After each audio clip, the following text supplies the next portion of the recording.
welcome back everyone to the channel. We are back. I hope you're doing well. I hope you had a great weekend. I am feeling a lot better today compared to Friday when my throat felt like a razor, of course. But yeah, obviously we're back, and yeah, first of all, obviously, as you always know, I do. Big shout out to Let's Talk Sports, a fantastic community helping YouTubers grow their channels. I really appreciate them, welcome me into their community.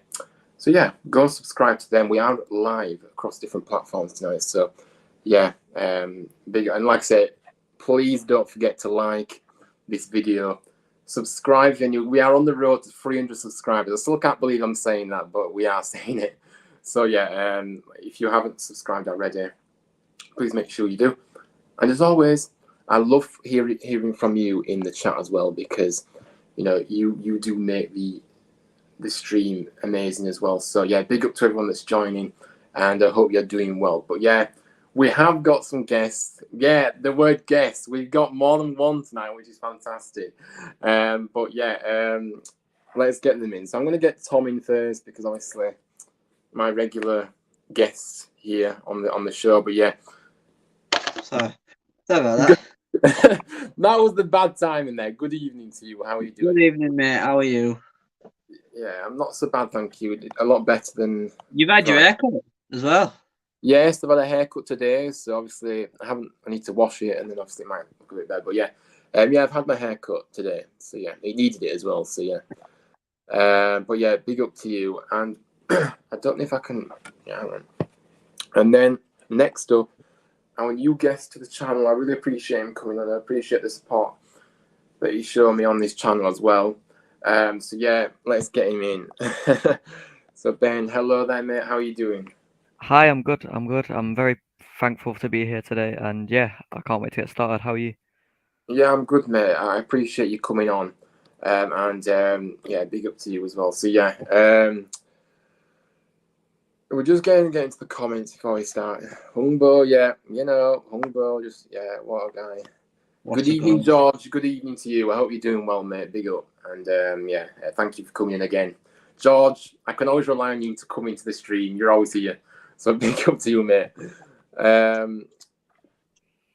Hello, good evening to Ramsey. Heavily on that team sheet every week from now on. Another great player to come out of the B team. Yeah, absolutely, mate. Like I say, you give these players a chance, and they really do take it, don't they? So I'm delighted for him. But yeah, hello there.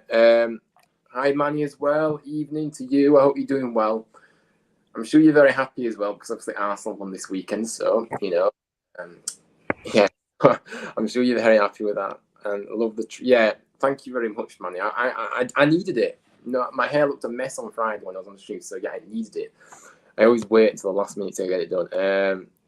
No worries, George. Like I say, I'm happy to come and support your stuff as well, your content that you do. So, it's no problem at all. And hello there, Jess. Good evening to you. I'm just joined, currently watching work. Very well, the commitment, I like it. You're even watching when you're at work, so I really do appreciate that. But yeah, big up to everyone that's joined, and obviously we're gonna get going with this now, because yeah, this game, Saturday, fantastic, big, huge 3 points. Neil Warnock's return. It couldn't have gone any better than it did, really. And yeah, so obviously let's get into the team lineups then. So obviously 7 changes made in the starting lineup. Obviously Ward, Healy, Kungbo, Bilakapic, Lawton, Kamara, and Kasumu all coming in. We said it, didn't we, Tom? In the last stream, we needed to make changes, and of course, Warnock teased us with a bit of, he was going to spring a surprise, the surprise, obviously, Ward being included, we didn't expect that, and obviously Healy, obviously, we didn't think he'd be fit as well. And so he definitely did surprise. Like I say, Bilakapic for me more than deserved to come back in after, being called upon when Nichols got injured initially. His strong performances really showcased what he's about. Now, if you remember, I did actually say, when he did come in, that we needed to get somebody else in, because I feel like he's still young and maybe he's not ready to be consistent, but maybe I spoke too soon on that. So yeah, it is one of those. But yeah, he got the chance to start. Yeah, he was fantastic again. We'll get into that in a minute. Healing back as well was a big boost for us, wasn't it? You know, obviously back in the defence, he's brilliant. He really is brilliant defender, and obviously it's good to see him back. We did miss him for sure when he was there. And of course, Danny Ward making a surprise return, like I say, brilliant to see actually. And you know, he did actually play fairly well actually. So that break seems to have done him a bit of good. And also, obviously, it was a 3-5-2, wasn't it? And also, Humbo partnering Ward. Now, I liked that idea of that combination when I first saw the team sheet because it adds that pace that you need up front. But then you've got Ward, who obviously he's a bit older, but he's still quick. But you know what I mean? I just thought I really liked that combination before we even saw what they were doing on the pitch. But, I mean, Tom, what did you make of this line? I know I've waffled on, but Tom, what did you make of this lineup, of course? I think the 3-5-2 clearly works. I think the squad of players that we've got actually does work. And the most position I was surprised with is Humbo as a striker, which actually worked. But yeah, quality. I think we were solid defensively. Just a bit the first goal I don't think should have been goal. I thought it was offside. But yeah, perfect formation. And I didn't expect Danny Ward or Hellick to be anywhere near the squad for at least a few weeks. But yeah, Danny Warnock can get best out of Danny Ward. He did at Cardiff, so happy days. Absolutely. And Ben, what was your thoughts when you saw the team? Like, were you happy with it? And of course, what was your thoughts about that with the lineup? Yeah, I totally agree with what Tom was saying. The formation, it was very well selected by Warnock, and I do think if we keep the team similar, obviously make a few changes here and there with injuries or like suspensions or whatever, I think we could like go on a good run for the rest of the season. Yeah, absolutely, especially with Neil Warnock. We're in safe hands with him. Manny's watching it. Oh, fair enough, mate. Yeah, they actually did. There was a lot of. It was a longer video this week in terms of the extent how. Not surprised. There were plenty of stuff to talk about, plenty of stuff to show. So, yeah, fair enough, mate. And I'm sure you'll contribute to your thoughts once you've finished watching that as well. Yeah, big up to you. Kasumu did well at right. He did, didn't he? Again, you know, he really did play well, and especially when it's not his position. And you know, yeah, he looked good. He did look good. I agree with you, Blue Terrier. Hello there, Alex. Nice to hear you enjoyed college. Yeah, and of course it's pancake day, so you're having some pancakes. So yeah, nice one. And about 15.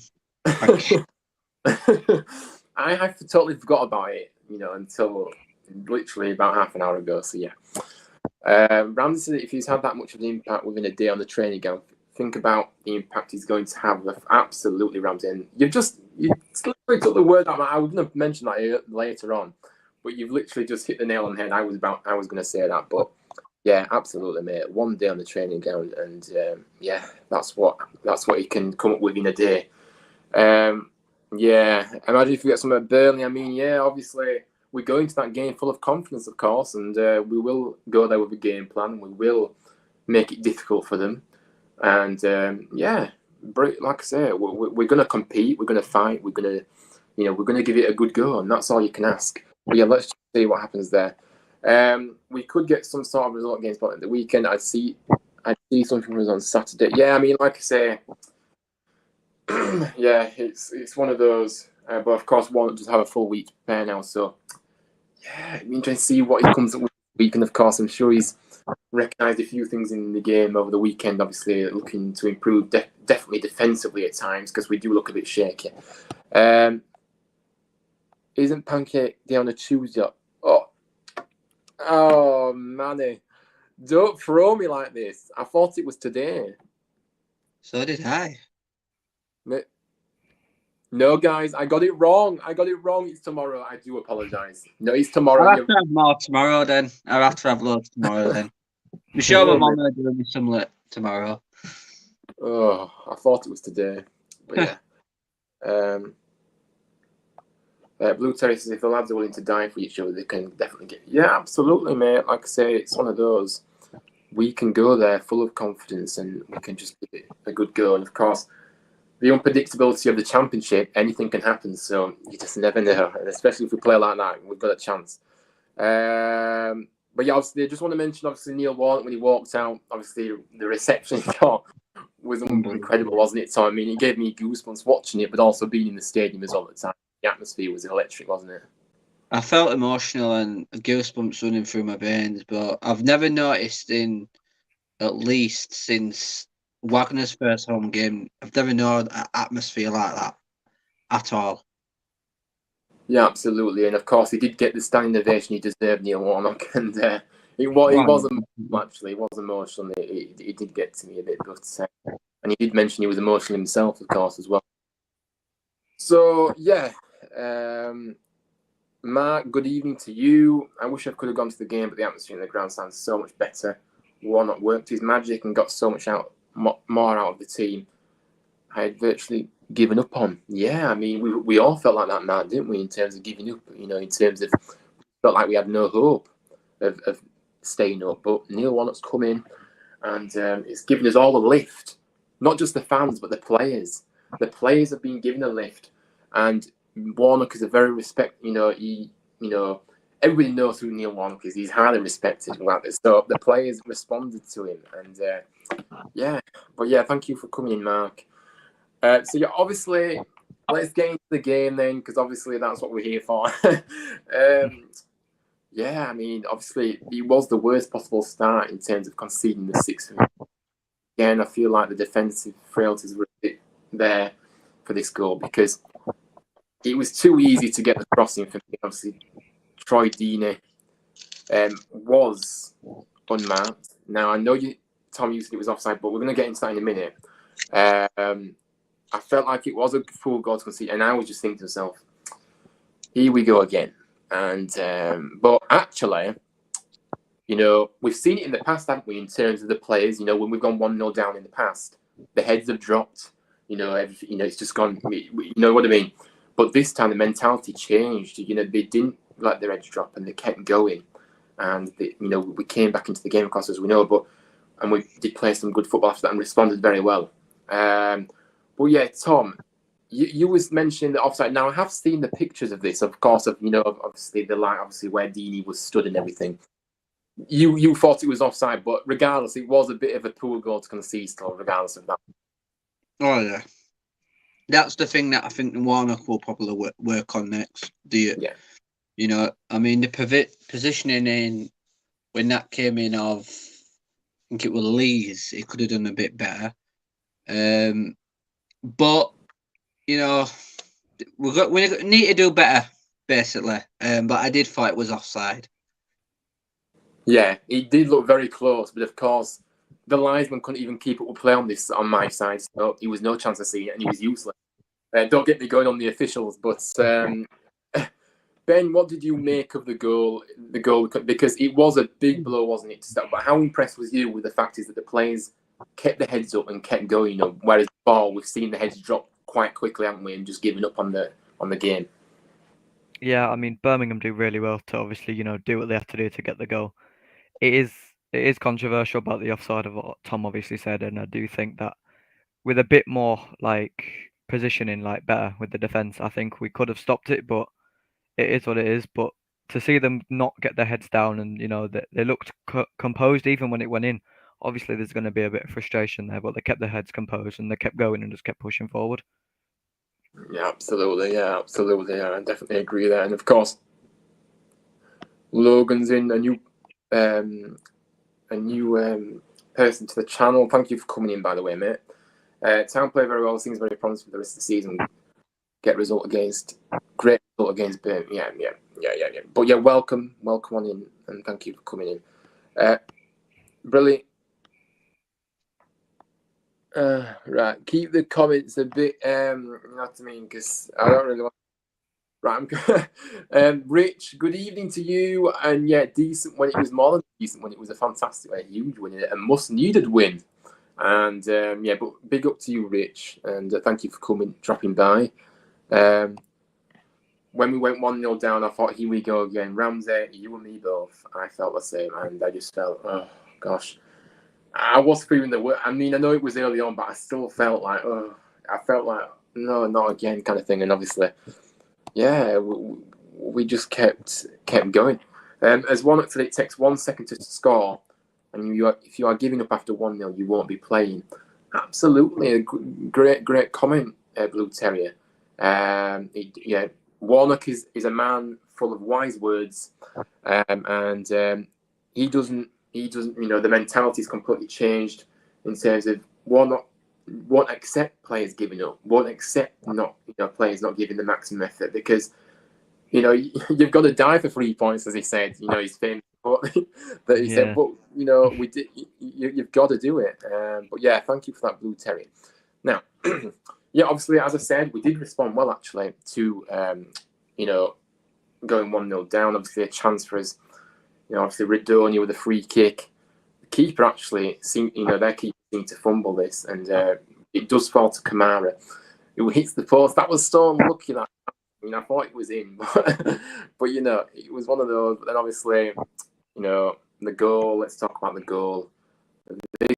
This was counter-attacking at its best. I mean, big credit to Bilakapic, who, of course, collects it from the corner, obviously quickly to the edge of his area. Obviously, rolls it out to Headley, and yeah, sets it forward. Brilliant drive forward by Headley. Just you see it with these youngsters, don't you? They play without fear. And he certainly did that. He just kept going and going. Obviously, released the ball to Hungbo. And yeah, obviously, Hungbo gets the ball. And wow, what a goal. Beautiful goal, obviously. The more I see this goal, by the way, the better it actually looks. It's just crazy. I mean, cuts in bottom left-hand corner. For me, the goal of the season so far for me. But I think it's definitely a well-deserved first goal from Hungbo because since he's coming in January, he really has looked lively when he's played.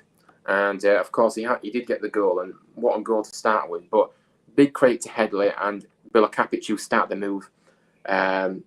Wasn't messing around, got it straight out and set the ball rolling.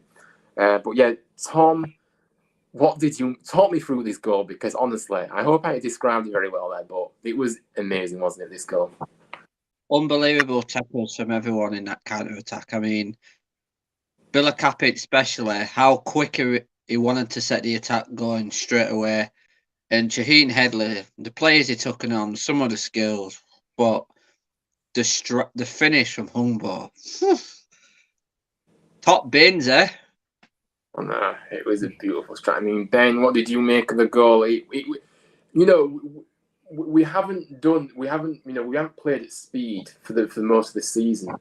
To see this counter goal, it was really nice on the eye and very impressive to see, wasn't it? I mean, yeah. I mean, obviously, I've been to Birmingham away, obviously, earlier on the season, and the way we played then, it was very, very slow football. It wasn't meaningful football. But if you compare that to now, I mean, Sorba's giving the ball through to Danny, and it's a very simple finish. But that's a finish of like a top class player would do. You don't see that every Saturday, do you? It's something which is unexpected, and it comes out of nowhere, and it's from the beginning to the end. It's just brilliant football from us, and it's something I'm glad that we've got back in the system. It reminded me of a Liverpool counter-attack, that goal. With Salah with Arsenal a few years ago, where he just ran up the whole pitch straight. Yeah, I know what you mean. Yeah.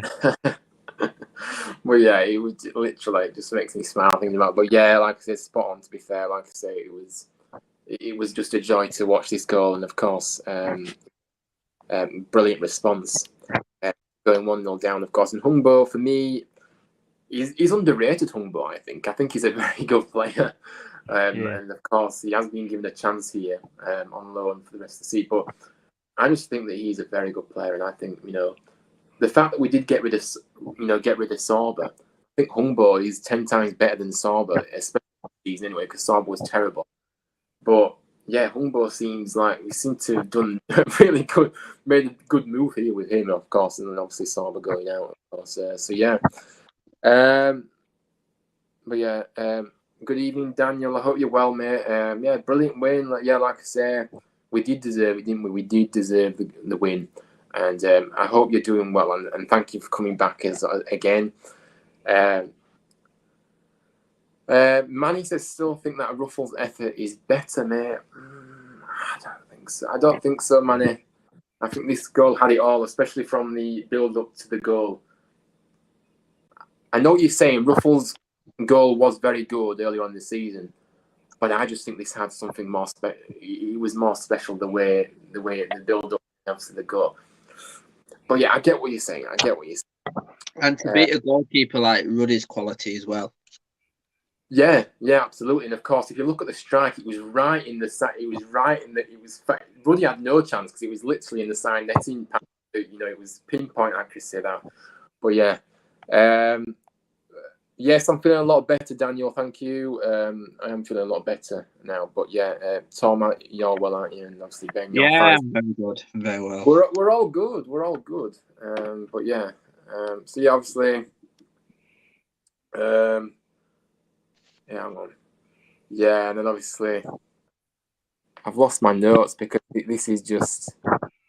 Obviously, yeah, Birmingham obviously did continue to cause a threat going forward, and you know it was a bit of when they did go forward, it felt a bit on the edge kind of stuff. But of course, Bilakapic comes with a fantastic save. Obviously, Bakuna, you know, we said it before, didn't we, Tom? Bakuna is going to score in this game because ex-players love to score against us. But of course, I think he was their best player, I thought. Yeah, he was. He was definitely their best player, but he didn't score, so hard luck. No, he didn't.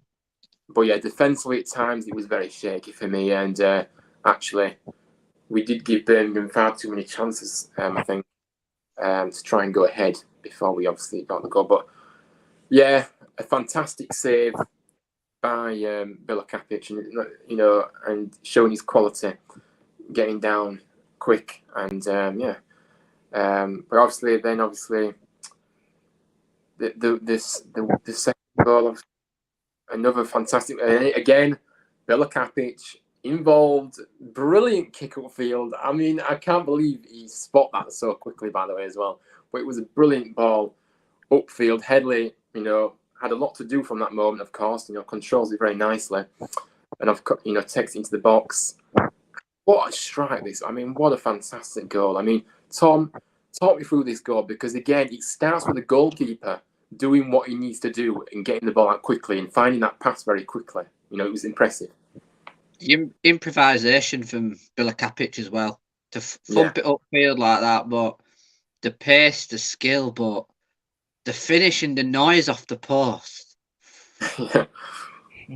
I mean, where the goal was, I was actually sat at top, and when he hit it, you could hear it post from where I was sat, but the pace of him to get to that ball as well, quick thinking for him as well. But apparently, in an interview, Headley said Bilakapic does that a lot in training as well. Yeah, and of course, both players played a lot with each other in the B team, which is worth noting. So they have that. They have that connection already. I mean, yeah, Ben, what did you make of this second goal? Because again, it was just outstanding, wasn't it, from the goalkeeper, and obviously, yeah, great finish. Yeah, I mean it's great from Bilakapic to, you know, see the run already because you could see him running from even when the ball's in his hands. To get it up that far at the pitch as well, it takes something for a keeper to do that. So you can't like underestimate how good of a ball that is. Like, I think people they're focusing on the goal more than the actual setup, if you know what I mean. Yeah. But the goal itself is beautiful, just on the right side of the post to score, and you know the noise from the crowd as well. I think it really boosted the team as we kept going forward after. Yeah, absolutely, man. Absolutely, it was just fantastic, and yeah, the noise was incredible. Manny says, "I get your point. Quality of the strike and the significance were there." Yeah. I'm glad you get what I'm saying. Mark says Hungbo was probably the only player who emerged with credit from Stoke. Very pacey and direct, and offers something different. Great goal. Yeah, I mean, Mark, you're spot on there. To be honest with you, that Stoke game, walking away from that game, I was struggling to find any positives, to be fair. I know what you're saying about Hungbo. He's always looking to make something happen. But, yeah, obviously, I don't really think that, you know, that Stoke game, I don't feel like I was crediting anybody, really, if I'm honest with you. But yeah, he's been brilliant since he's come in. And, yeah, very pacey, direct, you know, always going forward. And, yeah, he offers something different, like you say, and a great goal. I'm glad he's got that goal because I think there'll be more to come from him now. Now he's got that first goal. But yeah, Daniel says I'm all good too. So happy to see Coventry beat Rotherham away. Buzzing for something now versus Sunderland. Yeah. Fair play, mate. Obviously. So yeah, thanks for that. Good evening, Aidan. I'm all right. I'm buzzing, mate. I'm buzzing. Like, obviously from Saturday. Yeah, but yeah. Good to see you as well, mate, on Saturday too. Thank you for coming over and speaking to me once again. It is always a pleasure to see you and have a catch up and that. So yeah, big up to you. But yeah, I'm doing okay. We're all doing okay, and I hope you're doing good too. But yeah, and then obviously let's continue. Few chances there for us. You know, we looked to finish the game off, didn't we? You know, shot cleared off the line. Obviously, Ward striking one. I'm lucky not to go in as well. Bakuna, obviously, again another chance for Birmingham. Now, I'm not sure how he missed this, to be fair, but obviously Bakuna plays a fantastic. You know what I'm talking. You know, he plays a fantastic ball through to Deeney. You know, puts it on a plate for him, and somehow he blazed it over. Unbelievable miss. I mean, yeah, Tom, what did you miss? Was you? I mean, we were all surprised, weren't we, to see this go over the back? I was really worrying when it went through to him. When it went through to me, I generally thought he'd scored, but what I expect well, you expect Bakuna to score them, don't you? Yeah, you do. To be fair, he did make some sitters for us, but he didn't really do much for us anyway. But there we go. No, Bakuna played the ball through. It was Deeney that missed it. Sorry, yeah, Deeney. No, with Deeney's qualities, you expect him to score them, don't you? You certainly do, and he's still very good to say he's still a bit older now. But, yeah. But it was a crucial moment in the game, wasn't it? You know, that goal. Very got it. yeah. You know, we luck was on our side, wasn't it, Ben, on Saturday as well? And you've got to. I've always said, right, that you've got to earn your own luck in this game, and we deserved a bit of luck in that game because of how we played. Yeah, I totally agree, and I think that like with the quality of Troy Deeney, obviously we know what he's done over his career at clubs such as Watford, and you know he's had a good career, but to miss those, it's luck for us, but it's also a sense of like we should be doing better, like we should be marking him better, and like it's definitely something to look at training. But either way, we still come over with 3 points, and that's the main thing at the end of the day, really. Yeah, spot on, mate. Like I say, I think that Neil Warnock will have identified the defence needs working on because it just looked too. You know, if you give opportunities to other teams that are better than you, we are coming up against some better opposition in the next few games. You know, them kind of players are going to take. Of course, we know the quality of Deeney, but you know he's not in his prime anymore. He's still a good player, but he's not in his prime. So yeah, we need to iron them out, and of course, I know that Warnock will look to work in that over the next few days. And yeah, obviously Ben, a very serious injury to Christian Bielik, who I have to send my best wishes to him. Obviously, it was a nasty injury, obviously, but he was stretchered off, and obviously, I hope it does look like he's broken something there. Not sure how though, because it didn't look that bad, when how I saw it. But yeah, never nice to see a player go off like that, is it really? No matter who it is. But hopefully he comes back stronger. But yeah, just want to kind of mention that. So yeah, Troy Deeney though, how did he miss that? Can I just say, where did 12 minutes come from? 9 minutes, fair enough, but 12. I mean, Aidan, I agree. I'm not sure where he got 12 minutes from. I know that it was a bad injury, but I don't think it was 12 minutes that it took. It should have been 8 or 9 minutes. That's what I said, or 9 or 10, not 12. That 12 minutes at the end was a joke. It was 6 at the most. Most nervous I've been at. Yeah, I mean, it wasn't it? It felt like forever. That time just seemed to tick. Like, yeah, it was just too tense. Hello there, Macaulay. Hello there, and thank you for coming in. Guys, if you haven't already, please go and subscribe to him. Fantastic vlogger, of course, doing the Huddersfield games. And he has just hit 900 subscribers, so big up to you, mate. You would deserve that, and I really do enjoy watching your vlogs. But yeah, go and subscribe if you haven't already. He says, Burnley 0 Huddersfield, 1 mark my words, Ryan, let's have it. Yeah, I mean, it would be a special a special win, but yeah. Shaheem Headley, 90th minute winner, Billa Kapic assist. Yeah, well, Macaulay, I remember it. I remember this result that you just said to me, and if it happens, I'll just I'll just come into your DMs and say so. But yeah, so yeah, obviously, yeah, that was my next thing on the on my notes here. 12 minutes injury time. I mean, it should have been 9 to 10 minutes at best for me. 12 was a bit too much. And like I say, it felt like forever. I mean, Tom, did you think it should have been 12 minutes, or do you think it should have been a bit less? Because it seemed too much. I mean, it was like going back to the World Cup, wasn't it? Added on time. Yeah, it was. But I don't know. At least 6 minutes, I would have said 6 or 7 minutes, something like that. But it felt longer than 12. Felt like an hour. The nerve, that was hard to watch. But we got there in the end. We did.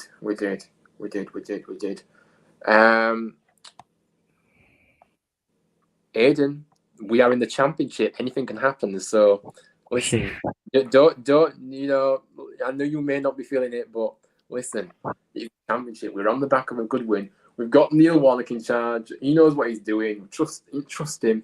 Gotta trust him.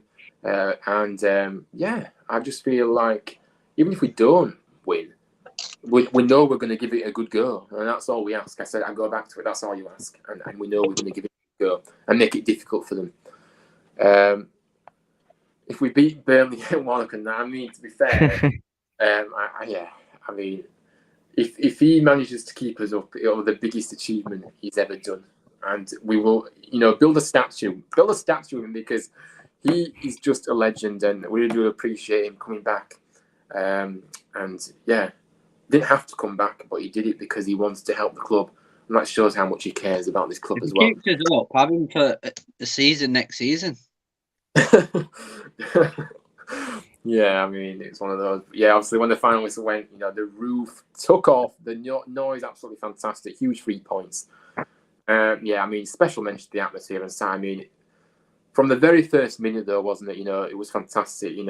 And but we have to keep that support up in the next remaining home games, and even away, because how loud we've been away from home as well. Not this season really, but in general, in previous years, we always make a lot of noise. As long as the team are giving everything and actually going forward, and and trying to make something happen. But yeah, as a fan in the stands, you could feel that positivity from the moment you arrived, really, in the ground. Obviously, the buzz around the place, the players certainly was feeling that atmosphere as well, and that helps massively. And it's all down to one man, and that is Mr. Neil Warnock. I feel like we should call him Sir Neil Warnock, because listen, he should be called Sir, as far as I'm concerned. But yeah, I mean, how impressed was you with the atmosphere, Tom, on Saturday? And the maintenance of keeping that up in the remaining games is huge, isn't it? Because that can be a real fight that we have at the John Smiths. You could feel the atmosphere building around the stadium before turnstiles opened, and when you got in there, even though when you first got in, it's not full, you could just feel the atmosphere building. And when it started to get more fuller, you could feel it. And the atmosphere, best I've seen it for a long, long time, the atmosphere wise. Yeah, and the attendance was the highest we've seen as well. 19 plus. It was 19. I can't remember the exact figure, but it was 19,000 plus. So yeah, that's the highest attendance of the season, I think. Well, no, it definitely is. So yeah, I mean, Ben, what did you make of the atmosphere? And yeah, it is very crucial, isn't it, in terms of keeping that up now in the remaining games, because don't underestimate how important the crowd. Neil Warnock said it, didn't he? The crowd need to stick with the team, back the team, and make that big difference, because the players need positivity and the players need helping through that. And we're going to pick up plenty more wins if we keep that up. Yeah, 100%. I agree. Obviously, as you know, I get there quite late on. Yeah, probably about 15 minutes before kickoff. But even then, as you're going through the ground, to try find your location where you're seating, you can just, like, there was a lot of smiles on people's faces. Which the last game I went to at Sheffield away, you could see it was a lot more nervous faces, but no, people seemed a lot happier and they seemed proper up for it. And it's just good to see, the fan base getting together. It feels like the playoffs last season. obviously against Luton at home, it felt like that again. Absolutely, it feels like, because we know the divide we've had in the past. It feels like we've come together again. Neil Warnock's completely, united us again in terms of the fans. The players are getting the support now. Mind you, it has been quite toxic this season in terms of atmosphere. Yeah. So yeah, we've all, like I said, we've all had a lift from the fact that Neil Warnock's come through the door, and that's the reality. And now he's in. We've got a big chance of staying up now. It's going to be difficult, but we've got a big chance. Manny says, I think with Warnock has infused a greater level of courage in the side. The team now know that they must keep fighting. Fortune favours the brave and all that. Yeah, absolutely, mate. Yeah, he has. Neil Warnock has got some discipline. We know that he's very disciplined. But what he does do is he still puts an arm around the players' shoulders and say, "Come on, you can do this." And he builds. He makes the players more. He makes the players believe in themselves, because the players have been knocked back time and time again. I go back to it. The lack of support that they've received, especially from the management and things like that. I'm sorry, but they need a lift like this, and they've got it. So yeah. So like I said, go back to it. It's good to have that discipline, and the expectations is clear what he expects, but he still puts an arm around players' shoulders, and obviously encourages them to be brave on the ball, and just keep going forward, and trying to just play the football that we all know we're capable of. So yeah, thank you. Great comment there. Can I just say, Neil Warnock post conference got me crying. I've come to a smile on people's faces. It was quite. I'm quite an emotional person, so it does get to me a bit. But yeah, Neil Warnock, listen, when he speaks all the time, he just makes me smile, and yeah, his words so meaningful, and yeah, it was great to hear him after the game as well. What a legend! What a legend! I just can't. And of course, I did have the honour of meeting him on the Saturday. Great guy, by the way. I got his signature. That'll be going in the frame. I'm going to put it in some kind of special frame and save it forever. Of course, I hope to get a selfie with him very soon. I didn't get a selfie with him, but I did get his signature this time. But next time, potentially do so. But yeah, I feel very honoured to have had the chance to meet him before the game. But yeah, Warnock is massive. Warnock is massive. A guy who was sat near me flew in from Belgium to go to his first game in 5 years just for Warnock. Wow, really? That shows. That is crazy, isn't it? I mean, yeah, it just shows the excitement that's coming from disappointment. And Neil Warnock gets us. Neil Warnock gets this football club, and he has an affiliation with the club, and he's just incredible. I just don't know what to say. I'm speechless when I try what Neil Warnock. He's just the goat, the legend, or whatever you want to call him. Manny says, I don't even think Wagner would have generated this positivity, but you must build on that. I mean, that's the key thing, isn't it? It was a fantastic start to his reign, but we have to build on this, don't we, Tom? We have to keep going, because there's no time to rest. These relentless fixtures coming in the future, isn't it? Oh, absolutely. We've got to keep going. We've got to keep this intensity levels right, keep rising it a bit more. But the confidence in that squad now, and the confidence Warnock will bring to them in training, just think what we can do with a full week's training. I mean, it's scary in a way how good we can be in the Warnock system, and the 3-5-2 as well can cause teams that play forward at the back problems, because we've got extra men in a way, the advantage. But yeah, we've got to keep it going. We've got to up the tempo a little bit now. Yeah, each time. I mean, it's a very good comment, isn't it, Benny, in terms of, it was a fantastic result on Saturday, but we do have to build on it, and we have to focus on the next games coming up now as well.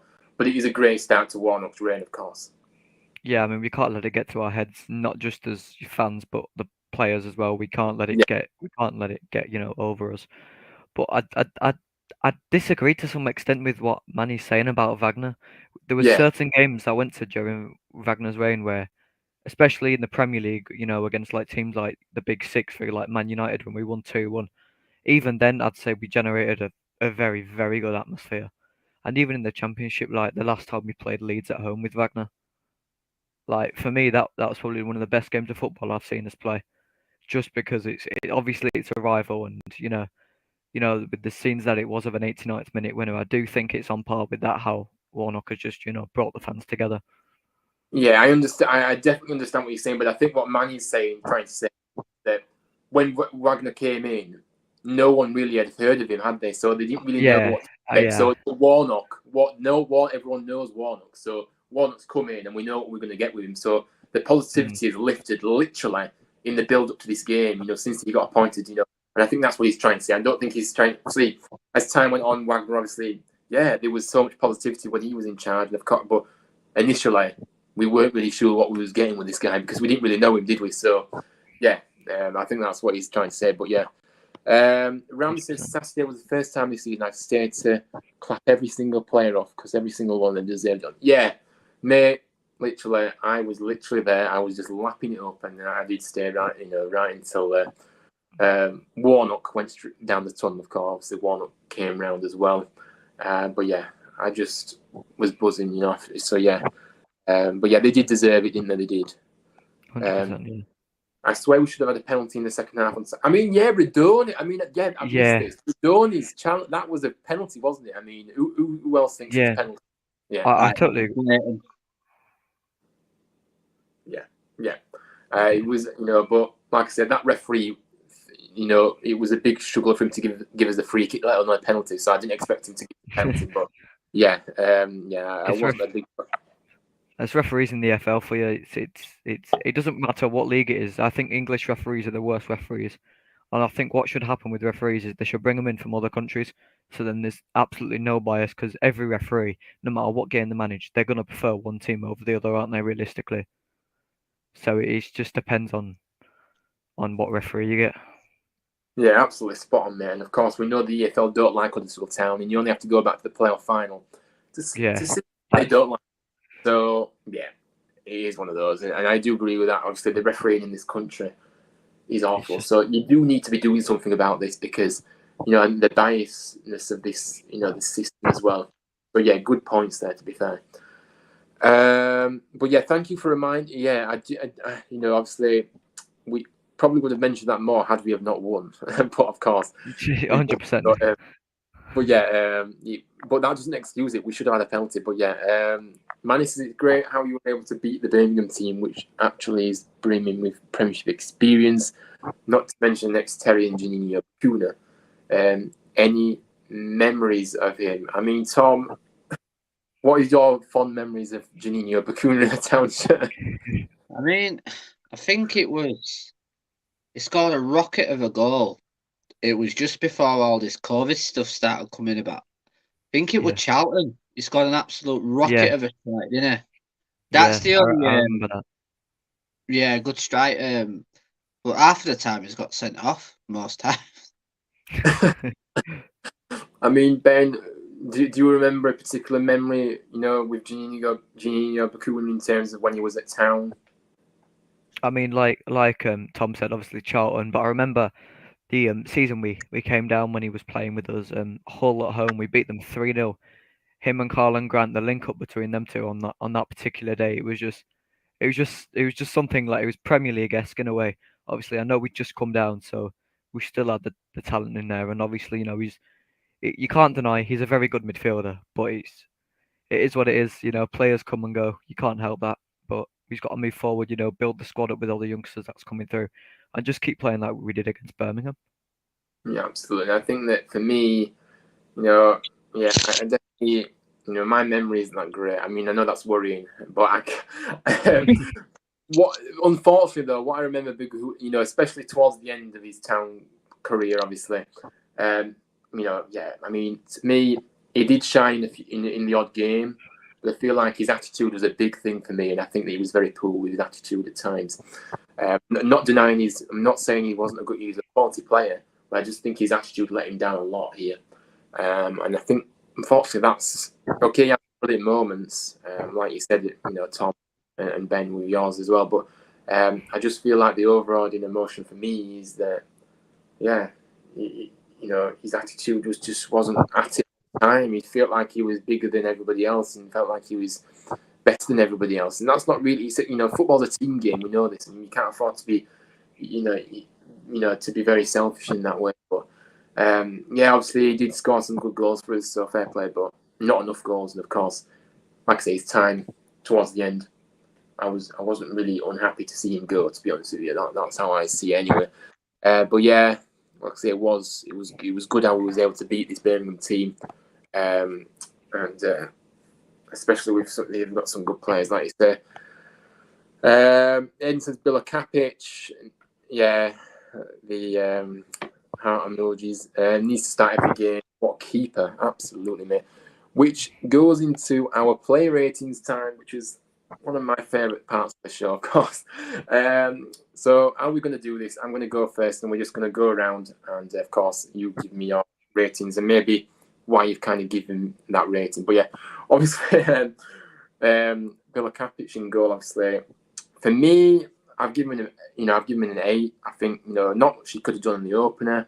Obviously, he saved a good chance from Tuna later on, and again, involved in both goals.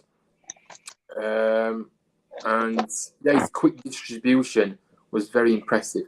Now, the only thing that I noticed in this game, and he was fantastic, don't get me wrong, but he does need to work on slightly his distribution at times, because he did, to be fair, he did kind of deliver about, I'd say, more or less 80% of his, balls that he took. He was pretty much solid in that way, but if you can just increase that a bit, sometimes it was a bit wayward. But yeah, for me, an 8 for Bila Kapic. Tom, what are you giving him, and why are you giving me that rating? Similar situation to you. Yeah. 8. Distribution was good. It will get better in time. Some of the saves he made, though, was... Absolutely. And the only thing is, he's still young. It can still get a lot better. And for me, yeah, on them reasons that you said, basically similar. Yeah, some great saves as well. I mean, Ben, what did you make of his performance, and also, yeah, what's your rating for him? So for Bila Kapic, I've gone for a 7.5. I do think obviously the distribution was like great from what he was doing, making all the chances. But I'd like to see him have more put at him in a way, because obviously the saves that he did make, they were of good standard. But I'd love to see him like with more challenging shots, and like more see what he's like on a 1-to-1 basis.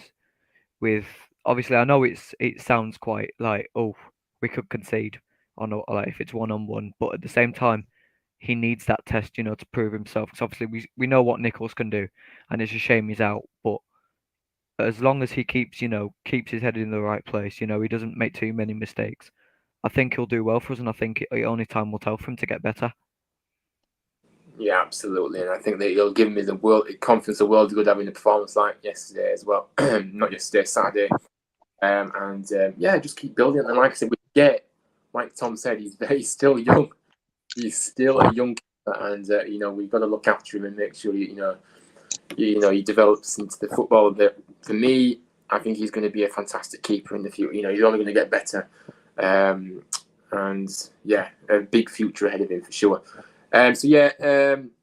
For Tom Lees next. I mean, for me, I'm going to give him a 7. I think great response to a poor performance in midweek, because it was a poor performance by his standards midweek. Not just him, but the rest of the team. But obviously, focusing on Leeds for a moment. And he did look very determined to put what kind of happened on against Stoke on Wednesday right. So for me, I'm giving him a 7. I still know that Leeds can do better than what he showed. Leeds has been one of those where he's been a bit inconsistent this season. I just feel like he's played. He'll give you a solid performance, Leeds, but I still think there's more in the tank. And this season we haven't really seen it. But yeah, Tom, what did you make of Leeds, and what's your rating for him? I'd give him a 6. Yeah. Some of his passing was off, and it's, for me, it was decent, but he hasn't been consistent all season, has he? So Based on that, and some error passes that he made, a 6. But solid performance from him. Yeah. And Ben, what did you make of it? And yeah. I've said the 7, same as you, Ryan. I've seen him do better. Obviously against Stoke it was very poor, but to come back off that poor performance and put your head in the game and have some sort of a go, I think it shows real charisma and character about a player. And we obviously know what he can do. He's from last season, for example, like he was on top of his game. He scored a few good goals, which were very crucial to us in some aspects of the season. But I feel like he could have better days. He could have worse, but it's pretty much an average game for him. I think, yeah, that's really all I can say about him. Yeah, absolutely. And just going to get into these comments here. Bilakapic is a good keeper, but thought his kicking got a bit worrying towards the end. Some of his goal kicks. Yeah, I mean, his goal kicks, Bilakapic, yeah, they were a bit shaky at times. I was like, oh, pull my neck at times, a few times, actually. I felt like that. So, yeah, it's one of those. And of course, some of them just, obviously went straight to Ruddy. But, some of them didn't even have much length on them. But, yeah, like I say, he's still young, still play very well. And I'm sure that, obviously Paul Clement will be working with him very hard in training, and he'll keep developing, and I'm sure they'll be working on a few things. I'm sure he's noticed, he reckoned a few things as well from Saturday that they'll look to work on this week. But yeah, good point, Ramsey. I'm not sure how long he's going to be out for, to be fair, actually, but for me, he has to be on the bench in the future because, I'm just not, I've just not been convinced where he looks shaky. And Bilakapic is definitely the better keeper at the moment. And yeah, I don't think he should be coming back in because he just doesn't play well enough. And I go back to it, his distribution is even worse than Bilakapic. Actually, the amount of time it takes him to get the ball out. I mean, maybe different under Warnock, but the amount of time it's taken him to get the ball out has been just far too slow for my liking. So yeah, for me, all of experience, he's came with experience. I thought he was going to be a good signing. I don't think he's anything special, I'm afraid. Maybe that's too harsh. Maybe judging him a few games, but nah, he's not done great for me. And yeah, by the way, if anybody wants to get their ratings in, I know that Aidan's just posted, so it's reminding me. Aidan's done his ratings. We will go through those in a moment when we've finished ours. But anybody else that wants to get involved in the ratings, feel free to post your ratings too. Hello there, Edward. I hope you're doing well, mate. Yeah, big up to you. And thank you for coming by again. And Jacob, another new name to the channel. Welcome. He says that I'm for the Ballon d'Or. Maybe one day in the future. Use a ball. I think he's just a bit behind Rashford at the minute. Just a tiny. Let him get to 20. Let him get to 23 goals this season, and then we can compete. Yeah. But yeah, I like that. But yeah, going on to the next player, Helik. I mean, yeah, what a brilliant player he is, and I was really happy to see him back. We really have. Like I go back to, we really have missed him. In recent games, because he has that presence, he has that experience in the championship. He's done it.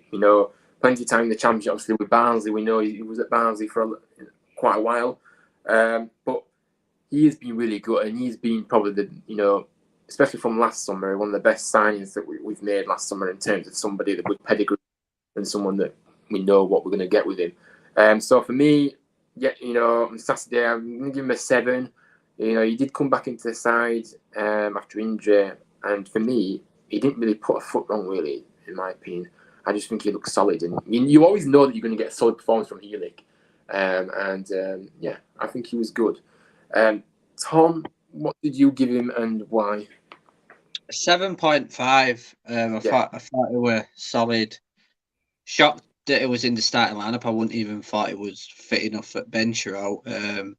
But when he has played for us, when he signed for us, I was confident that it'd be a successful signing.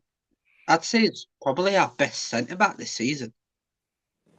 Yeah, I would. But yeah, 7.5. Yeah, fair enough. And Ben, what did you make of him and your rating for him as well? I've given him a 7.5 as well. I just think he's like you said, Ryan, you're never going to go wrong with him at centre back. You know, he's always going to put a good shift in for us. And at the end of the day, he has been our best centre back all season. But as defenders wise, I think when Yuta comes back, when he does come back, and if you just he gets more regular game time under Warnock, I think them two will be a strong pairing at the back line when he's back fully fit. Yeah, absolutely. I totally agree with that. Of course, it really is unfortunate about Nakayama. We said that earlier in the season when he got injured, and yeah, he was doing well. To be fair, obviously he got that season-end injury, so yeah, massive blow. And like I say, I'm sure he's it'd be good to see him back up as long as we keep our championship status. There's no reason I won't stay, but yeah. And Jacob has gone Bill for Golden Glove. Yeah. I love your positivity, Jacob, but yeah, let's just calm down a minute because yeah, we don't want to put too much pressure on Villa Kapic. I know he's probably not watching, but I don't want to put too much pressure on him. But yeah, you never know. You never know. But I would definitely say he's a future Gold Glove award winner. Maybe that's been too biased. Maybe that's been too. I don't know. But I don't know. I just think he's got the talent to go places in this game. I do. I really do. But yeah, anyway, next up, we have got Matt Lawton, who was actually playing in a really unfamiliar role, really, in terms of where he was part of the three centre backs. He did get forward a lot of times and obviously put some good balls into the box. And yeah, of course, he did manage to put Deeney off, in that chance that he had. It looked, that goal that looked certain. Even though we were criticising, Deeney for missing it, Lawton did put him under a bit of pressure, and of course that made him miss. So I know it did seem a bad missing it before. He should have done better, but Lawton were there. So for me, I'm going to give him a 7. Lawton, I think he was good in this game for sure. Tom, what was your rating of Matt Lawton? 7. What expected him to play in a centre back role, to be honest. Yeah. When I saw the lineup, I didn't think it was a 3-5-2. I thought it was 4-3-3. But when we started, it was 3-5-2. But 7, it was very solid. As you said, he made some good crosses into the box. But yeah, 7 for him. Solid performance all round. Yeah. And Ben, what did you make of him, and obviously your rating for him as well? I've been very generous here, but I've said an 8.5 from my perspective. I think I've said, even though he's playing in an unfamiliar position of a centre back, I think he's better at centre back. He's very good in certain situations where it's very, very stressful when you've got a team like Birmingham with the quality of players that they've got, pressing forward. And the way he was linking up with Kamara and I forget who else was on that side. Is it Headley? Kamara and Headley. I think the link up in the first half with them two, it was just brilliant, really. Yeah, absolutely. And the fact that Matt Lawton was actually having the license to be able to go forward showed how attacking we were in this game. In terms, obviously, he was part of 3 centre backs, but he was still going forward. So that just proves, kind of, how on the front foot we wanted to be and how attacking we wanted to be as well. So yeah, but yeah, good points there. Up next, obviously, David Kasumu. Obviously, he did play a right wing back. Obviously, it's not his natural position. And to me, he did look, you could kind of tell that he wasn't his position, but he still did fairly well in that position as well. It was a really good performance. I think on the whole, though, I think to me, it's as good as kind of would have expected from him.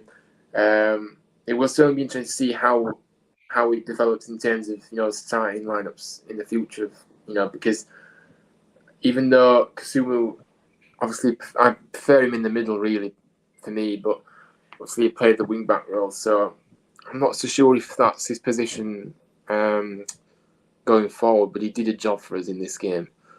But we'll just have to see what Neil Warnock does. So for me, I'm going to give him a 6. Because I've always liked Kasumu, and I'm really happy that he came back into the team. Yeah, I do feel though sometimes, obviously need to see him step up a bit more maybe at times. But I've liked him, to be fair. But yeah, anyway, I'm waffling on. Tom, what did you think of Kasumu and rating? I gave him an 8. Really? Blow me. Wow. I thought he suited that role, because he's got good crossing ability and good passing. I thought it was solid. I don't think he put a foot at all. I thought it was solid 8. I've always rated Kasumu. I always have. But yeah, 8. Yeah, fair enough. I mean, Ben, what did you make of his performance, and obviously your rating for him as well? I said a 7. So he didn't do anything. He didn't do anything too wrong. He didn't do anything spectacular, as we say. No. But he had a good game. But I think he looked uncomfortable in that position, in my opinion. And I Yeah. think playing more with Kamara and Hogg in the midfield, and I think it'd suit him a lot better. Yeah, absolutely. He did. You could tell he hadn't played there much. I'm not saying he played bad because he did well, but Yeah. I get the same from that aspect definitely. Next up is obviously Etienne Kamara, who of course, obviously hit the post after Birmingham scored. But for me, he really did put himself about, in this game in all fantastic ways you can imagine, and full of aggression. And I feel like this was his best performance we've seen from him, really. Performance. Because he has looked a bit shaky at times, and of course, it just proves though if you get the combination correct, and Kamara is still playing, it works effectively if you get the combination correct. And we did get the combination correct in this one, and Kamara really did play well. So for me, a 7. For Kamara. Tom, what did you make of him and your rating? 7.5. I thought, he played really well. He was advancing forward, which we don't see much of from him. Yeah. But I thought that first chance when he hit the bar, I thought he should have done better with it. That's the only downfall from it. But yeah, solid performance, 7.5. Yeah, I mean, Ben, what did you make of the young lad that obviously Kamara? He's a good player, isn't he? Really, I mean, it really is. Seen him come into the spotlight more this season, and of course, he's still very young, another very young player. But he's definitely got the game to keep developing, and he just needs that support around him. But yeah, what did you make of him, and obviously your rating? I've given him an 8. I think he had a brilliant game. I did. I can see aspects of Lewis O'Brien in him, which is good to see because obviously we know how good Lewis O'Brien is when he used to play for us. But I think the link up with Lowton, Radoni, and Headley, he's just such a good midfielder, and I can see him developing very, very good under Warnock, especially this season while we've got him in charge. And I think from now it's just on the up for him. We just got to hope he doesn't get injured. Yeah, absolutely. We've been very unfortunate with injuries this season, as we know. So we don't get any more. But big up to everyone that's watching. 18 in here right now, and I really do appreciate everything that's coming. So yeah, if you haven't already, please smash the likes and subscribe if you are, like I say, on the road to 300 subscribers. Yeah, we hit the target this week. 50. I still can't believe it, of course. But yeah, I'll say 300 next target. So yeah, subscribe if you're new. And keep getting involved in the chat because, like I say, you guys make the live streams what they are by getting involved because I really do appreciate you getting involved like you always do. But yeah, I'm going to get into the comments before we continue because I do realise that it is always a long process doing the ratings, but I just like doing it. Aiden says, don't get me wrong, I love Hogg, he's a real leader, but on Saturday it was absolutely awful. He kept going back all the time. I mean, I know what you said. He was going back all the time a bit, but apparently he was actually injured. Nobody obviously wanted to. He still played. That's what Warnock said afterwards. But I'm not defending him at all. But I mean, Tom, what do you make of this comment? Really, I mean, Hogg seems to be coming in for a lot of stick as of late, And what have you made of that kind of stick that he's been getting? Really. I think it's unfair because his role is not to bomb on forward. He's a defensive midfielder. He's supposed to sit and help the defence out. But I disagree. I actually thought Hogg was really good Saturday. saying that he was playing with an injury, I actually thought he did decent, did Hogg, actually. Yeah, and Maybe I mean, because Hogg's my favourite player at the time, that's probably why I'm a bit biased towards it. yeah, I mean, we've got to admit though, Tom, he does go back all the time, and he seems he always goes. Just not good enough. We need to be looking for. I mean, Ben, what do you make of this comment? And yeah, obviously Hogg has come in for a lot of stick this season. It seems anyway.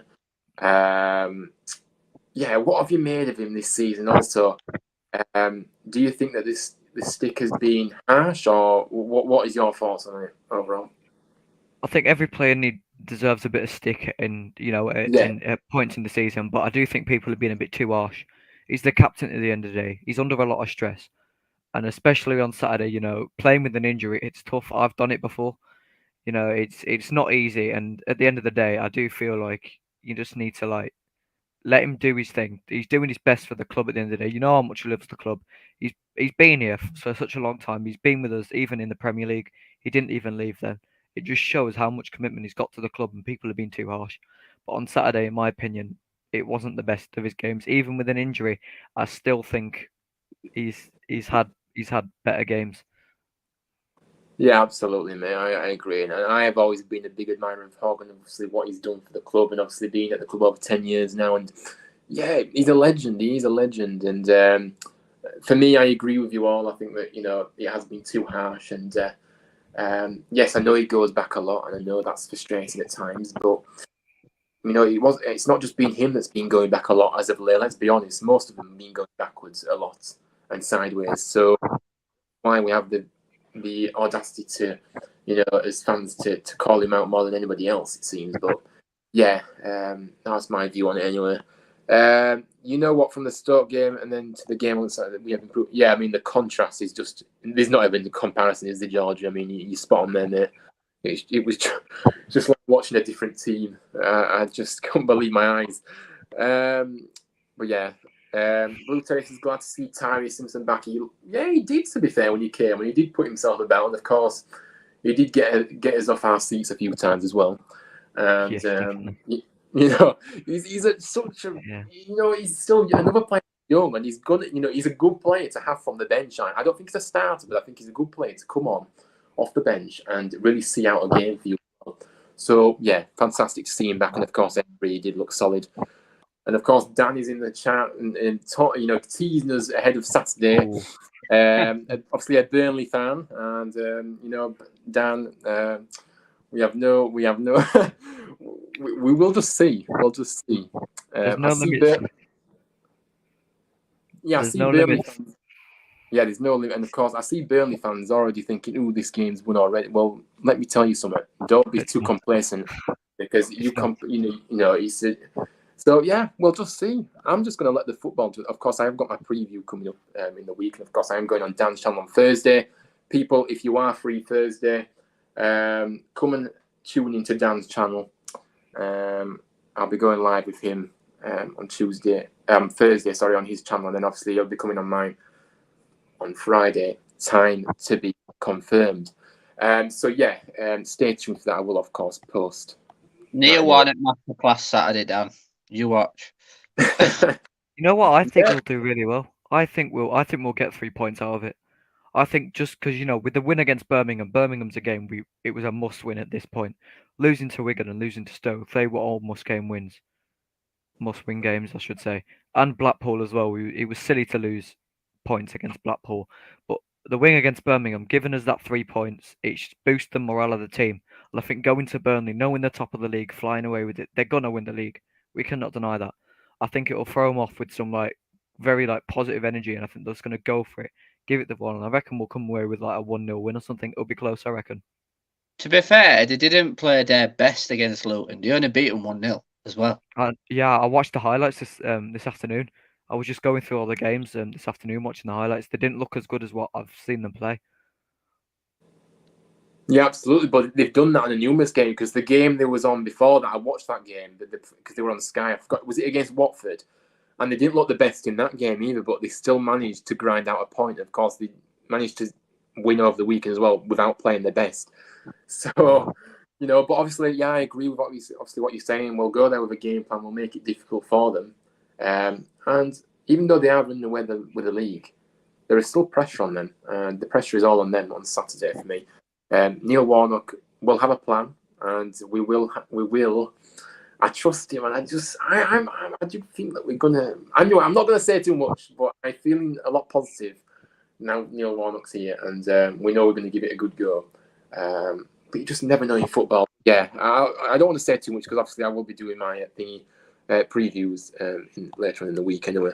But yeah, let's just see, Dan. Let's just see. Ramsey says Simpson is right. One can get the best out of me as the potential to be a very. I mean, yeah, Warnock is going to get the best out of many players in this team. Let me tell you. And I know there's only 15 games left, but listen, Warnock will get the best out of these players because he's done it everywhere he's gone. So yeah, I do. I mean, he actually got really good qualities out of Josh Ruffles as well, Saturday. Yeah, he did. Josh Ruffles look he looked decent, didn't he? To say, yeah, definitely. So yeah, trust Neil. Trust Neil. We know that. Trust the progression. Awesome.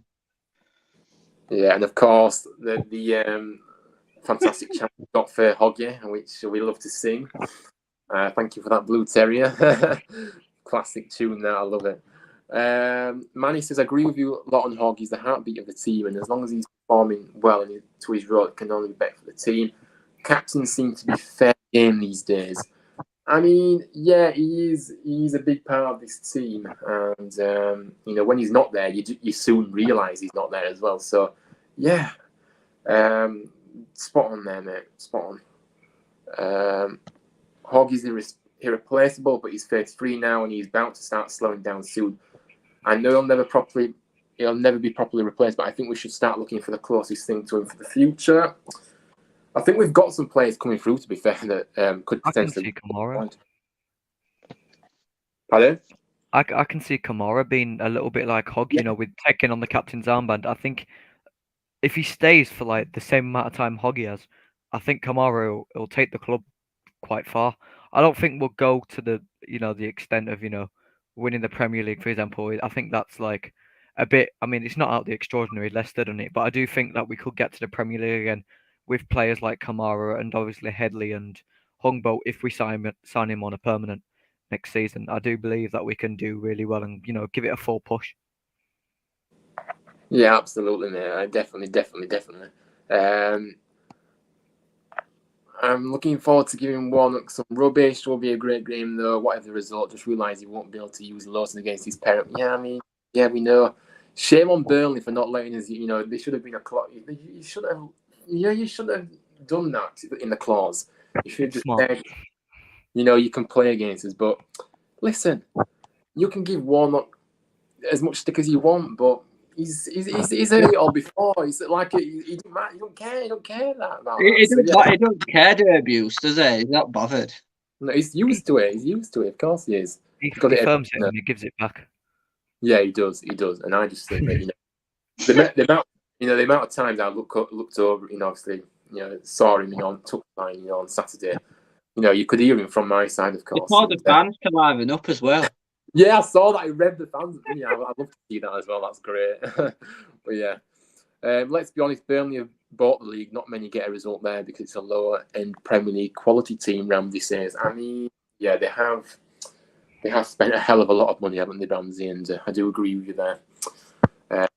They did lose a lot of players in the summer, though. Replaced them very, very well. But yeah, like I said, they've got the funds to be able to to spend. So that's a big advantage, of course. Big up to the goal difference. Hello there, mate. I hope you're doing well. And thank you for coming in. Big up to you. Ramsey, please, we've not received any parachute payments and not even brought in the money from last season. But I mean, Dan, to be fair, you've spent a lot of money for in the championship. So I disagree. I agree with Ramsey. But, you have spent a lot of money. I'm not saying you bought the league, but you have spent a hell of a lot of money compared to other teams in the championship. So much love from Singapore. Well, thank you for coming in from Singapore. The goal difference, I really do appreciate. It really feels weird to have somebody tuning in from Singapore, across the globe. So big up to you, man. Very nice country as well. Is it? I've never been, but I've never been, but I've obviously I've researched about yeah. different countries and stuff. But yeah, greetings to you all in Singapore, and thank you for coming in. Big up to Oris Talks Football. Oris, hello there. You know I love you coming in and tuning in. And again, another channel that I love. I'm really lucky to be part of this channel. Oris Talks Football. Go and subscribe if you haven't already. Great show, great content. And yeah, go and show your support. And obviously, we've got a stream at 8 o'clock as well. So it will just be, we'll be finished just in time for you to tune at 8 o'clock. So yeah, big up to you, mate. Let's get the likes of it. Thank you, Oris. You're always showing your support. It's great. New panel tonight. Ooh, well, I'm looking forward to seeing who the new panel is a part of course. So obviously, I will be tuning in as you know at 8 o'clock. The legend Warnock, his Sheffield days. Back in the days were legendary. They were. I mean, that famous talk. Oh, fantastic. I mean, you won't get away with that nowadays, but of course, he still has the same passion and desire to succeed. But yeah, that is just legend. It's legendary. That. Yeah, Oris. Yeah, it was fantastic to see him get off to a winning start. And yeah, we're buzzing. It's 3 a.m. here in Singapore. Enjoying the live stream this far and a great oh my goodness! I'm tuning in at 3 o'clock in the morning. I feel really appreciative now of this. Wow. Yeah, big up to you. And wow, that is just true dedication. That I appreciate the kind comments as well. I have got a great panel with me this evening, and it has been great so far. Big up for the shout out, Boris. Yeah, big up. Like I said, mate, you show me support, I show you support. It works both ways, you know that. So big up. And it is 3:15 a.m. over in Singapore. It's 3:50. Oh, you need some sleep. Yeah, obviously, yeah, he does. You need some sleep, but we're not going to be too long, and we're going to wrap up it very soon. But are you with me? Yeah. The one that loves, are you with me? Yeah. At the end of it, oh, it's just great when he said, yeah. And yeah, obviously, yeah, some great interactions there. But yeah, let's get into our, continue with our player ratings now. So we've got Jaheim Headley, who we know had a fantastic performance. There was a bit of questionable defending for the Birmingham Open. It was a bit questionable defending wise, but obviously, he set up Hungbo's equaliser, and then obviously got a fantastic finish to win us the game. Really dynamic performance for me. Good quality on the ball. Looking to drive for he's only going to get stronger in his team. And again, another player that's young. Now, for me, I'm going to give him a 9. I don't think it was a 10. I think it's a 9 performance. I'm only saying that because maybe potentially a bit short at times. But yeah, I really loved watching him, and yeah, he's always a live wire, his Headley, and he's only going to get better as well. So yeah, Tom, I mean, what did you make of Headley and your rating? 10. I thought it was absolutely fantastic. Yeah, today goal could have done better, but for me, it's a 10 performance. I mean, you don't see many wing backs bombing on forward and scoring goals like he did. Because in the past, I've played wing back, and it's a position it's not easy to play. But 10 performance is only just going to get better. Yeah, of course. And Ben, what did you make of that? Of course, before you answer, Manny, I'll send you the link. You're welcome to come on to chat on for a minute. So yeah, I'll send you. Yeah, Ben, what did you make of Headley's performance in your rating for him as well? I've said a 9.5. You can't really go wrong with his performance. He's one of the best players that played on that field on Saturday, and obviously, the goal it was one of a kind. Getting it on the post the way he did, and for it to go in as well and not bounce back out of play, it was just, he beat the keeper comfortably, and the runs that he makes as well they're just superb. Both halves he played really well. It's just disappointing to see him go off, but at the same time we've got to keep the best players fit, ready for the game against Burnley, because we all know it's not going to be an easy one. But yeah, overall 9.5. Yeah, absolutely. So yeah, we've all gone in that 9.5, 10 bracket there. So we're all on the same page there. So next up, Radone. For me, his touch did let him down a few times in this game, but again, his work rate excellent. Tried hard to get things moving all the time, like he always does. And I love Radoni. But for me, I have to be honest with my prediction. I'm a big fan of Radoni. I do love him, but I have to be honest. So for me, I'm going to give him a 6. I think he was okay, but I still know he can do better than this. So that's just my opinion. But yeah, Tom, what did you make of his performance and your rating? 6. I thought his touch let him down quite a bit. Yeah. But yeah, he has got the ability to do well, and I do think Warnock will get best out of him. But yeah, 6. Worked extremely hard. He always does, though, doesn't he? Always does. Yeah. Yeah, but yeah, 6 for Radoni. Yeah. And Ben, what did you make of Radoni's performance? I'm going to get Manu in a minute, but yeah, what did you make of Radoni's performance? I've also said a 6, so Yeah. we've all agreed.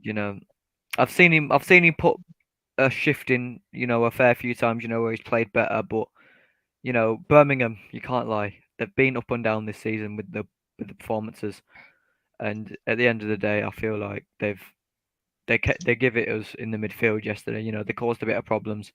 He did handle it well, did Radoni, but I think he's done better before. So just an overall 6 for me. Yeah, absolutely. And of course, I'm with great pleasure to welcome on to the stream my good friend Manny, who So we're going to get the player. No, Manny, you can come in now, and then obviously we'll do the player ratings after as well. Yeah, I know you've messaged in the private chat, but you can come on now, and then obviously I'll finish the ratings, then we'll get your thoughts as well. But yeah, let's just welcome you on into the stream now. Hello there, Manny. Good evening to you. How are you doing? Evening, boys. Evening. I'm good. I'm quite happy. Everything seems to be good in your neighbourhood, and that makes me quite happy. Yeah. But yeah, thanks for coming on. Of course, I'm keen to get your thoughts, and we'll just finish these player ratings, like I say, and then get your thoughts. But yeah, next up, Joseph Humbo. Wow, I mean, wonderful goal, first for the club, and it doesn't get better than that. Getting the first goal for your club in that kind of, what a strike. But again, I go back to it, a brilliant hard-working performance on and off the ball. He never stops. He always gets back. He always gets attacked. It's equally impressive what he does off the ball. I know, he's so good on the ball, but off the ball as well, you can't fault him really, in my opinion. But for me, I'm going to give him an 8.5. I think because I gave it Headley a 9, I can't go higher than that. I could probably put him on the same rating, but I just think that Humbo, I don't know, maybe that's a bad rating, but I just feel like that's the rating for him. But yeah, one fantastic. He's just got better and better since he's coming, really. So yeah. I just think that me, but yeah, Tom, what is your rating for Humbo? A 10. I thought it was world class. It was absolute everywhere. When that team news came out, I didn't think Birmingham expected him to play up front in the front two. That was a bit of Warnock magic. Goal quality. He could have had more goals, could Humbo. It was absolute everywhere, but. Yeah, a 10 for him. World-class performance. Better than Sorba Thomas. Yeah, absolutely. We've done, like I said, I go back to it earlier. I know it was, I don't know. And obviously it's Sorba going, but we've got a very, very good player in Humbo who has more than lived up to the expectation. We didn't really know what to expect. And what I'm saying to is he's even better than Sorba in terms of performance. But yeah, anyway. Ben, what did you make of his performance and your rating for him? I've given him a 10 as well. I don't think you can get better than how he played, in the 65 minutes that he played, It's just, you can't describe it in words, can you? The way he played. He's just a phenomenal player. And, the recruitment that in January, I think it's been very good, bringing him in. It's big replacement for Sorba, but I want to get your guys' thoughts. What are your thoughts on him and Sorba linking up together on that right-hand side? How do you reckon that'd work if we were to keep them both? I mean, I'll go for. I think it is a potential to be a very good partnership. Now, the problem I've got with Sorba is that if he's not wanting to be at the club and he thinks he's better than everybody, which he has done this season, which is why he's, not, me. So it just depends. If he comes back from Blackburn and has a better attitude, then I'm more than welcome him back into the team. And I do think that partnership on that right, that right will be fantastic. But it's all down to Sorb, really, in terms of what he's going to be like when he comes back. But yeah, I would love to see it. But again, we need every player's attitudes to be the best. And Sorba this season has been very, very questionable. And if he doesn't want to play, if he doesn't want to come back to the club, then get rid of him, as far as I'm concerned. So yeah, but yeah, Tom, what do you make of that? I think it'd be electric. The pace and the speed down that right hand side, you know. But as you said, Ryan, his attitude is the problem. But he could sort his attitude out, and he can play as a team player rather than just for himself. I'd be happy with that link-up play. But I wouldn't be surprised if Sorba went and Humbo came in on a permanent. Perfect person to replace him. But yeah, I agree, yeah. He needs to sort his attitude out. I think that's the main thing. Everyone knows what ability he's got. His ability is good. It's just his attitude he needs to sort out. Yeah, absolutely. And like I said, going back to it, if you've got a player that thinks they're bigger than the club, I'm sorry, no, not good. So yeah, but yeah, thank you for that additional question anyway. And of course, we are nearly at the end. Danny Ward, of course, the last of the starters. He made a surprise return. Neil Warnock caught us off guard with this one. But for me, obviously he has been out injured, but he looked better than he did before he was away. Before he got injured. So it looks like he's come back a different player. And pressuring defenders and looking sharp on the ball. He did have an opportunity to maybe get a goal, obviously blocked by the Birmingham defender. But I loved his performance, and I think that Neil Warnock will be able to get out the best of him. And like I said, Tom, Neil Warnock has worked with Danny Ward at Cardiff, so and he has got the best out of him at Cardiff. So the partnership's there; they know each other well, and I just think that he will be able to find a bit of form now, and that's really positive for us up front. Getting somebody like that to be able to, to be able to perform again, because we know what quality he's got. We just haven't really, he hasn't shown it this season. But I don't know if I said my rating, but I will say it again if I haven't. So 7 for me. Tom, what did you make of his performance and your rating for him? I thought it was really good. It's the best performance I've seen from Wardy since last season. Yeah. Quality performance from him. It just shows he's probably our most effective striker at the club, I think. When he's on form and performing good, that is. But I'd give him a 7.5. I thought it was good. Could have scored in one of his chances. But it just shows what Warnock can do with Danny Ward. Yeah, absolutely. And Ben, what do you think of Danny Ward's performance and your rating for him? I think he played excellently, but at the same time, I think there was a few times where instead of, trying to move the ball with himself, I think he could have given it to other players, and give them a chance to take it in the box instead of trying to do it all himself. Because obviously he had Hannibal on him pretty much all the time from Birmingham, and we know the talent of Hannibal, from Birmingham's performances. But yeah, I just think he should pass it around a bit more, give players more space, give himself more space ultimately, and I've given him a 6.5. Fair enough, mate. Fair enough. And obviously we will get into the subs first, but obviously, Manny, I want to obviously speak with you a moment now. Obviously you wanted to come on for a few minutes, and of course, I'm always happy to have you on. You've watched the highlights, I believe. So give me your overall take on what you saw in that game, and what do you want to? I just kind of open the floor, obviously, let you say what you want to say. Yeah, I'm probably not going to say too much, Ryan, because obviously you and the boys have covered that quite well.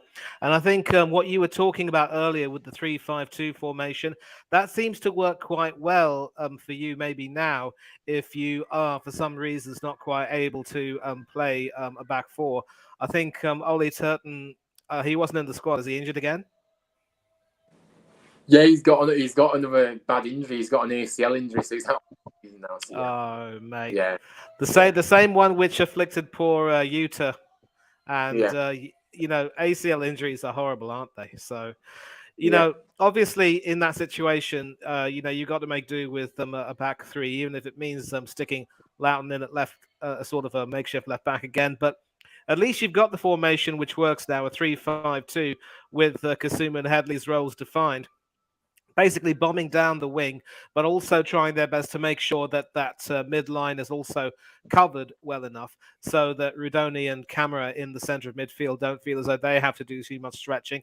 And of course, Hoggy in the centre of midfield. I think in that centralized position, he is sort of meant to hold it all together because, with Rudoni and Camera, they seem to be attacking enough. You do need to have someone in front of the back three to help make things work. And I think that's what Hogg was able to do.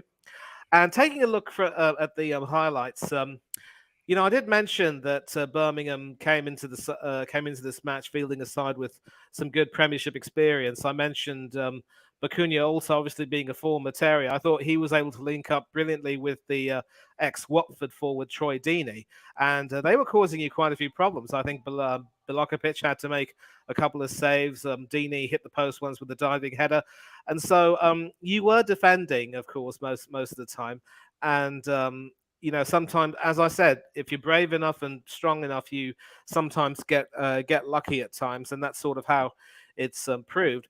But in the few moments that you had where you were able to run down the midfield and also create a few attacks, I thought that Hongbo, Headley, and a few others, I thought you were quite outstanding, and obviously Hungbo and Headley are taking the plaudits for their runs and their goals. But I thought that the midfield five and the front two obviously collectively really had an important role to play in terms of making sure that momentum never really was allowed to dip too alarmingly, and you always were able to create some more chances. There was also a chance in the first half where the ex-Norwich and Wolves goalkeeper and former England international John Ruddy made a dreadful mistake, and any other day that would have been a goal, but sadly I think a shot from that hit the bar. So you showed some attacking intent, and I think my takeaway from this match is if you can start to show a little bit more speed and initiative in attack with the team you've got right now, then that should quite help you, because I think it's just a fact of life that when you're down at the bottom of the Championship or fighting relegation, there are going to be some defensive issues, and I think Warnock will look to try to work on them. But it's almost as if the best form of defense is attack, really, and once you're able to get that thing going quite well, you're giving yourself half a chance. And those were two outstanding strikes, don't get me wrong. There's still a part of me that thinks that the Ruffles effort against QPR was quite good, given the skill it involved. But obviously the quality of Hungbo's finish and the work that he did, starting all the way from the back with Bilokovic rolling it out and then being able to run all the way and then just unleash that quality finish. It was top bins, as you said, Tom, and it was just brilliant. And the Headley goal also, wonderful strike into the bottom corner. Ruddy had no chance with either of those goals, really, although maybe, he could have, perhaps gotten down a little bit quickly, or maybe as he went down, tried to get more of his body into play. But it was still a fine game. It was still obviously a good game from you lot. And when you needed to be solid defensively, Bilokovic came up good with one or two decent saves. But as people have noted, his kicking still leaves a little bit to be desired. I still think that once Vaslik comes back in, maybe he and Bilokovic should end up competing for the number one jersey this season. But next season, it wouldn't be a bad idea, especially with Nichols also coming back into the frame, that you keep Nichols and Vaslik and have them provide competition, and send Bilokovic out for another loan season to give him some confidence, and then bring him back and make sure that he will get some more opportunities, maybe.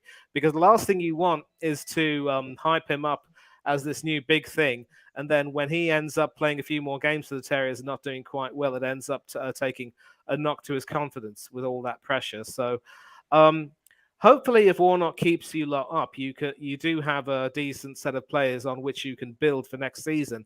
And segueing into Sorba Thomas, I think if he really doesn't have the right attitude for you lot, there is no denying that he has some ability, but the problem with him, and of course with Juninho Bacuna, is that maybe his attitude isn't right.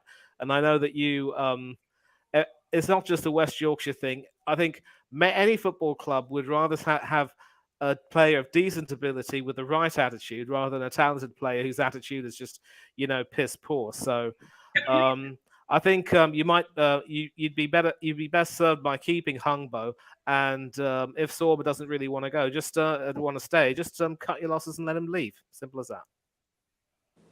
Yeah, absolutely, mate, absolutely. But yeah, we're gonna get into our score predictions, Daniel, on Friday with the preview, so we will save our scores for then. If Blackburn get promoted, we should just start off because he'll come back and his ego will be even bigger. I mean, yeah, Ramsey, you've got a good point there. Whether they do get promoted, Blackburn is another story, but I get what you're saying. Paul, good evening to you.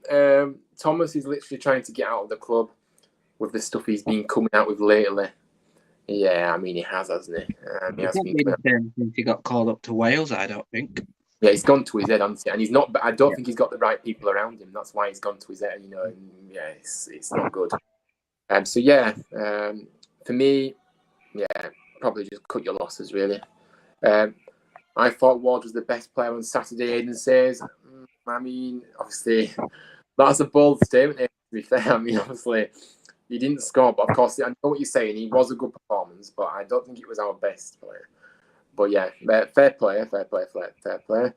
And thank you very much. Yeah, thank you, Macaulay, for that. And I really appreciate your support.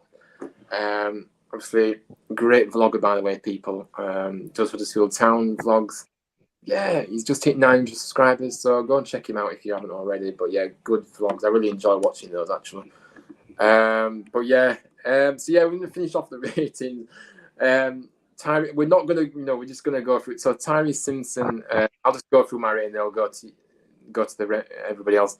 Tyree Simpson, when he came on, yeah, he put himself about well and got the crowd on their feet a couple of times too. And I do certainly think that he should be on the bench in the coming games. And of course, that utilisation from the bench, I don't think he's a starter, but he does do a good job from the bench. So for me, I'm going to give him a 6. But I'm going to do all the player subs, and then we're going to go on to yours, Tom, next. Martin Waghorn obviously came on in the same minutes, playing a deeper role off the ball than Ward, as we try to protect that lead. Obviously, yeah, again, Waghorn chased every ball, and very, very good. So for me, 6 for him as well. Ruffles, we spoke about Ruffles, of course, obviously came on for Headley. Yeah, I mean, he did look quite good, actually. We know we've been kind of critical of Ruffles over the last few weeks, maybe our months, but he certainly did play a lot better than what we've seen in the past.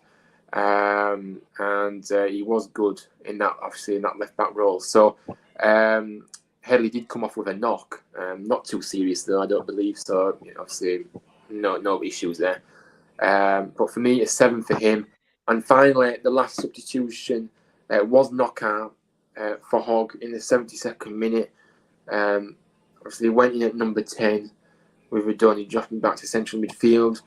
For me, a 6. I mean, it didn't do too much really for me, but he did all right. But yeah. But yeah, Tom, what did you make of these substitutions? Your ratings, Ruffles, I've gone a 6. I thought it was decent when he came on. Made quite some important headers. Waghorn, I thought actually suited coming off the bench better. I know, Bella, if you're watching, I know you're a massive Waghorn fan, but it was a 6 performance. Knockard, I'd give a 5.5. I don't think he did as much. Simpson, I thought it was quality when he came on. Some of the runs he were charging the ball down were causing problems. 6. I think that's all of them I've given. That's it. Yeah. So, Ben, what have you made of the substitutions that came on and your ratings, starting with Simpson?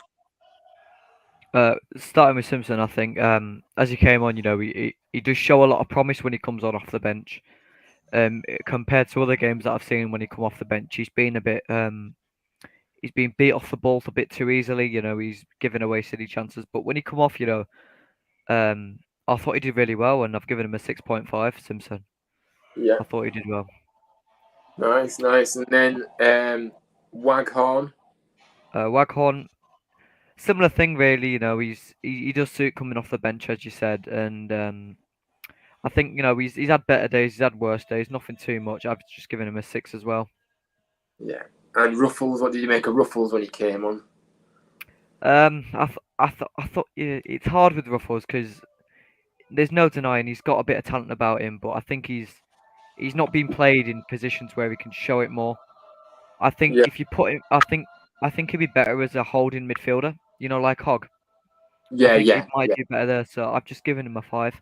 I think he had decent performance, but not good enough to satisfy the needs properly. Fair enough.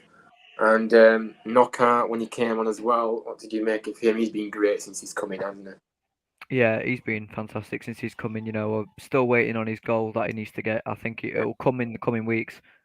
I thought he did okay. I thought he could have done something better. With the ball when he was moving with it. But other than that, I think it's just standard performance. For coming off the bench and another 5 in my opinion.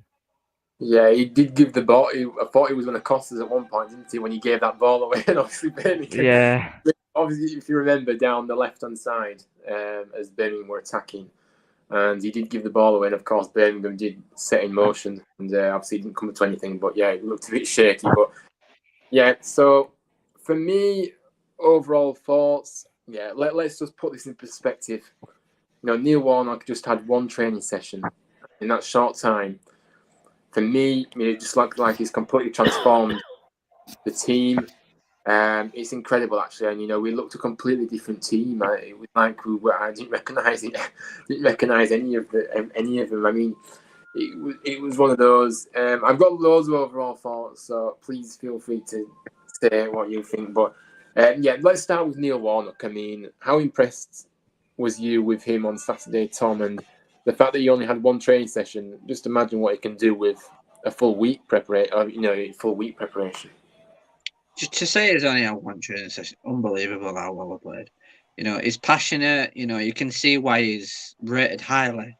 I mean, he's not managed that many games for no reason.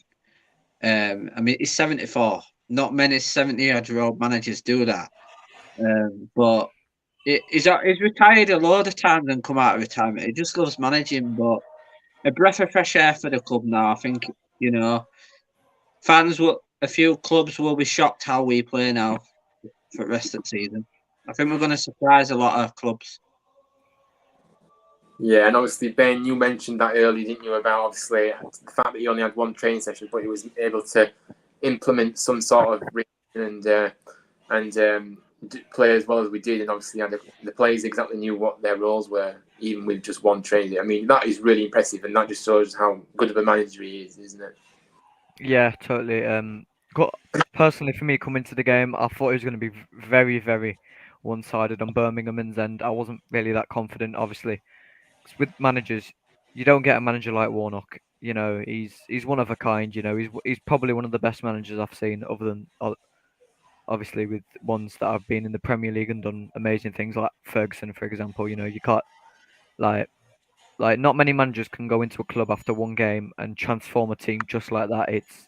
It's just magical what he can do, and I think definitely within the coming weeks and months that he's got at the club, I think he'll keep us up, and I think he'll do quite well for us.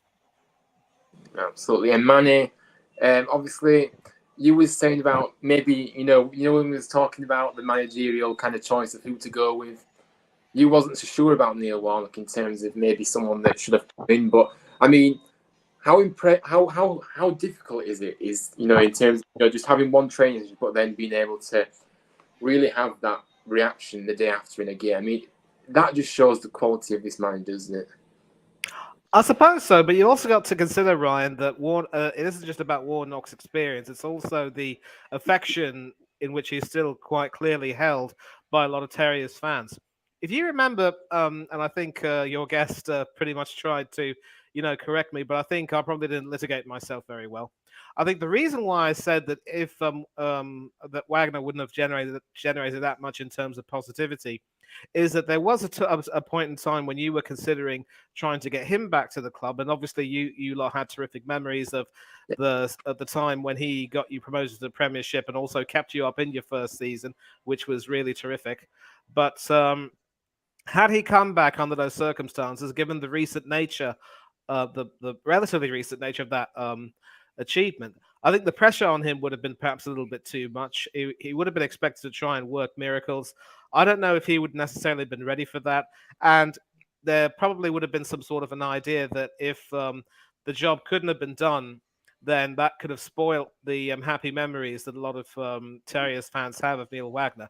But with Warnock, as terrific as his accomplishments were, they were a generation ago, and many of the young fans of the club now weren't even born when he was at the club back then. So he's being tempted out of retirement as sort of like a Hail Mary, a little bit like how, and sorry for mentioning this example, a little bit like how Mick McCarthy has been tempted back into the mix to try and get Blackpool out of trouble.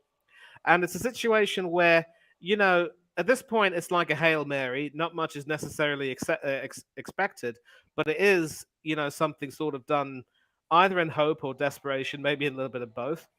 And if Warnock can bring about that sort of positivity and try and, bring back his old school methods in this day and age to try and make sure that the team, gets a little bit of that bulldog spirit as opposed to being mere terriers, that could help. And if it doesn't help, at least nobody can say that he hasn't tried, because with the career that he's had, nobody can take away his accomplishments. But if he is able to succeed, it can be a feather in his cap.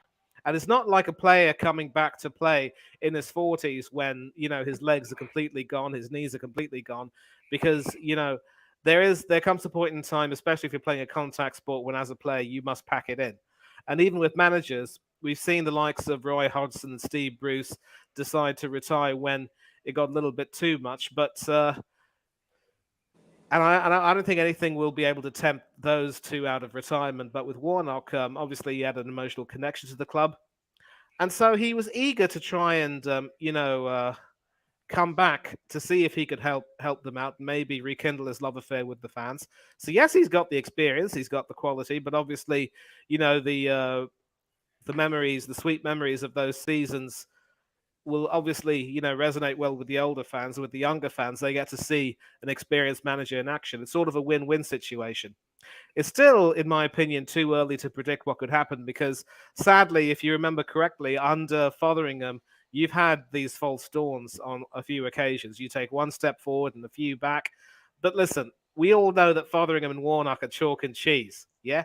And I'm glad to see the back of Fotheringham just as much as you guys are. So there is some hope.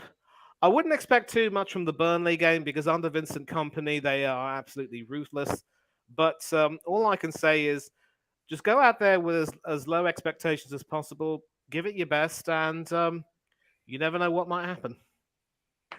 Yeah, absolutely, man, absolutely.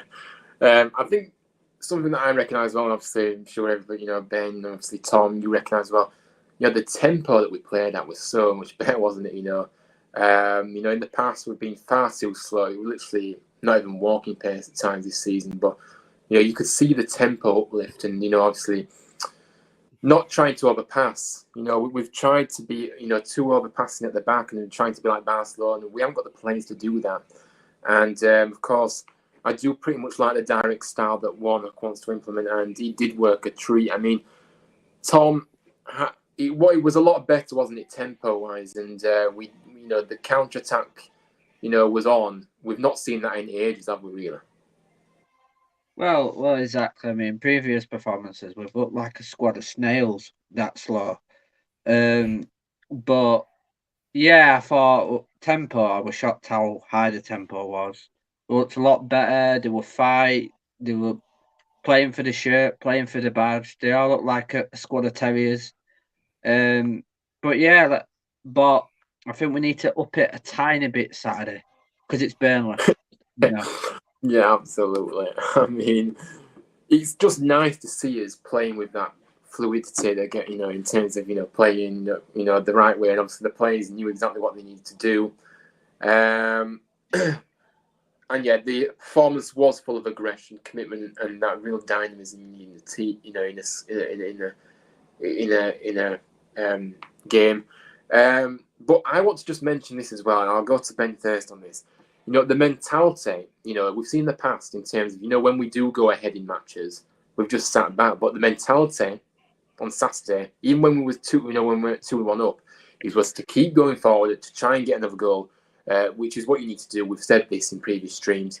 You know, and I actually have put mine down in my note. You know, your best, you know, form of defense is to attack, as that saying goes, that famous saying goes. I mean, how pleasing was that for you, Ben, in terms of, you know, seeing the players not just sitting back on these leads? Because, like I say, it doesn't work, does it? No, 100% I agree. You know, I've seen us before, especially very early on in the season. You know, my first couple trips back to the John Smith, I do think we sat back too much, and it nearly costed us. Especially like if you look at the game against Cardiff we had at home, you know, when we're giving away a penalty. In my eyes, it wasn't a penalty, but at the end, you can't do much about it. Thank God Nichols saved it, but at the end of the day, that moment could have broke the team if Cardiff did manage to slot that one in the net. Thankfully, they didn't, and we held the 3 points. But it's better to see us, you know, putting forward the ball with passion. You know, want to play for the fans, play for the club, show the fans what we can do with the quality of players that we have and stuff. And it's not we're showing us as if we're not in a relegation fight. We're showing as if we're going for a title, and it's proving a point in the league now, and it's nice to see again. Yeah, absolutely. And I think that the fans responded, didn't they, in terms of what we were seeing on the pitch. You know, I go back to it, the atmosphere on Saturday was unbelievable. It was really unbelievable. And this, you know, the buzz around the place, the lift that we've had, like I said earlier, it really has given us a real lift, you know, having someone like Warnock come through the door, of course, and, you know, seeing that performance on Saturday. You know, I know it's only one game, but, you know, it's a fantastic start. And we all, yeah, we went away from the game in a completely different feeling to what we've been used to this season. You know, we went away smiling and really happy. So it was a nice change, definitely for me. We went away feeling good after. Yeah, we got a good feeling coming away from the game, very happy. And after the game, I had quite a bit to drink on Saturday. I think we probably plenty did, to be fair. But I go back to it. I think this really just shows that these players have completely been mismanaged over the last few months, because, you know, it was for all to see in terms of, you know, what was happening under previous managers. That and, you know, Neil Warnock's come through, and they've already responded very well to him within a day, which speaks volumes. So obviously mentioned Humbo was outstanding, wasn't he? You know, got absolute great goal for his efforts. Headley again was brilliant, you know, brilliant performance. And yeah, I mean, it was interesting, wasn't it? Obviously, in terms of Neil Warnock saying after the game that with Danny Ward, he was probably old school in terms of saying, rung him up and obviously said, yeah, you're fit, you know, rather than taking the medical team's advice. I mean, what I found, you don't see that much, you, in this day and age, man. I mean, how usually you're always having to just, you know, go maybe on the medical advice, but of course, that just shows the trust that Warnock has in his players.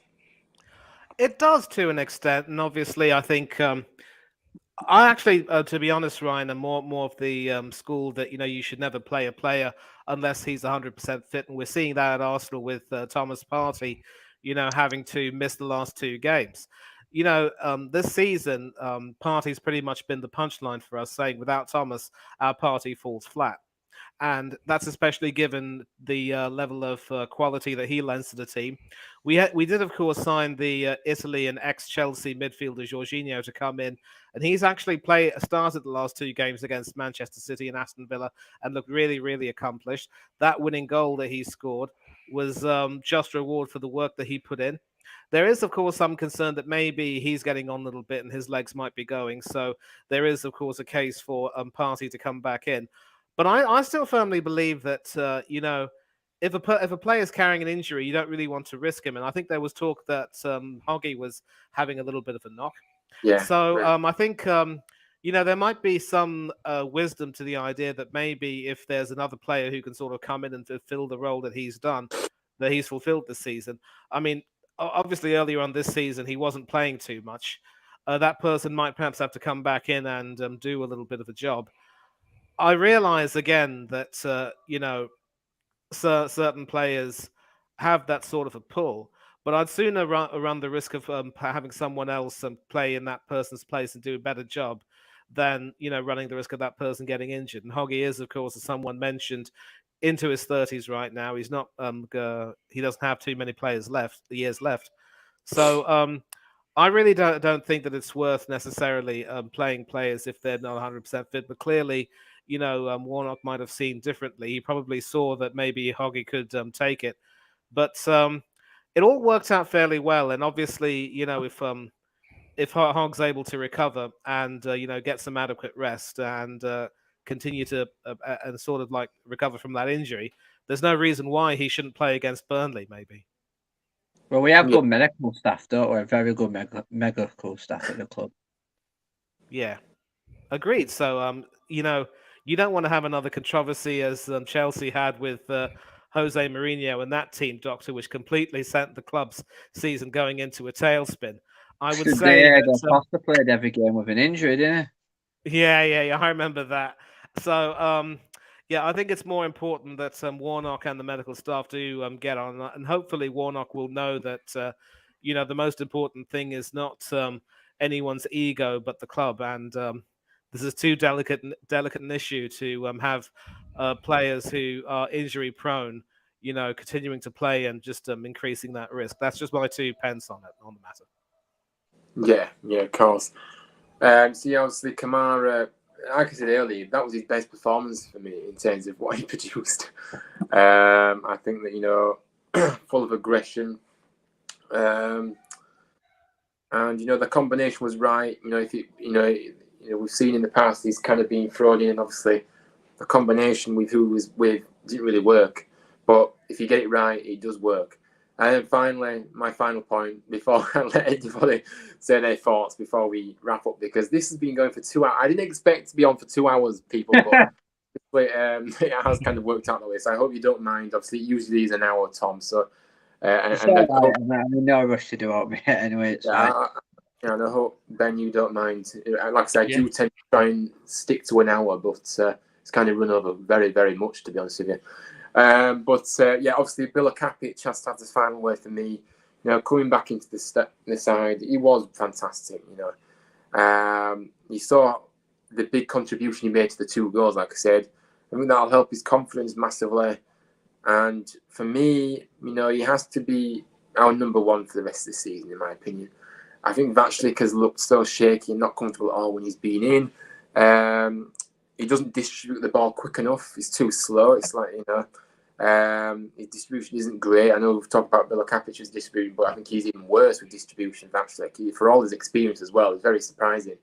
And of course, he did make some brilliant saves, Bila Kapic, in that game. I mean, thoughts on this? I mean, Tom, do you want Bila Kapic to be the number 1 for the remainder of the season now, do you feel? Yeah, definitely.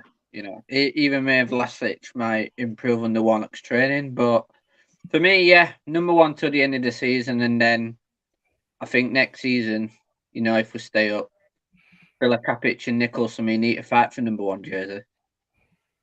Yeah, absolutely. And Ben, what is your take on the goalkeeping situation? Would you stick with Bila Kapic now, or would you maybe put Vaclik back in once he's back fit again, or how do you see things? No, I'd keep Bila Kapic, I would. I think he shows a lot more promise than Vlasic, and I personally prefer him as a number 1 keeper. But it'd be interesting to see what happens when Nichols just come back fully fit, and see how well that competition goes down, and see how much game time he gets, and if we keep him at the club or if we send him out on loan, or it just depends on everything with the situation at the club, doesn't it? Really. Yeah, absolutely. And of course, that is my overall thoughts. Like I said, I'm really happy with the performance. Like I said, on Saturday, it was fantastic to see. It was like the reset button had been hit, and obviously we showed that we have got quality players in that side. and we did play some really good football. I really enjoyed it. It was the most enjoyable game I've been to since last season. There's no question about that. So it was really nice to see. But I mean, anybody want to give me their final thoughts? Maybe just a take home kind of thing, before we wrap up, because we are going to be ending now. But yeah, just brief. Go ahead, Tom. Sorry about that, mate. You sure? No, you go first. You go first. Sure. For me, Headland needs to start for the rest of the season at wing back, and we need to stick to 3-5-2 for the rest of the season. But we died for 3 points on Saturday. Nearly every them players were shattered. But yeah, roll on, Burn. Let's see what we can get. Absolutely, Manny. Yeah, I think I echo Tom's thoughts about the 3-5-2. If that formation works with you tactically and also in terms of getting the impetus you need in the attack while also helping out with the defense, then that's the position, the formation you need. No need for a back four. As far as the Vaslik Bilakapic situation is concerned, I think those two should stay as the first choice keepers for the rest of the season. I mean, they should compete with one another. I'm not too eager on basically making that snap judgment by saying that Bilakapic should be number one, because I mean there are some issues to his game as well as Vaslic, and I think it's fair to say that when Vaslic came in, I don't know how many games he has played, but obviously he might not have had too much football before coming in. I think it was brought for his experience, a little bit like the way Forest brought in Keylor Navas of all people, and I don't know if he's really been able to settle in very quickly, but there are some signs that he was trying to do so, and then obviously getting injured didn't really help. So you can't be too hasty to write him off. But Bilakapic is the moment the person with the man with the gloves, and he will stay number one. Whether he stays number one for the rest of the season will be up to him, because I definitely don't want to see a situation where, under that pressure, he ends up making a few mistakes, and then, you're going to have this whole cycle all over again. Stick with these two goalkeepers; they'll serve you well.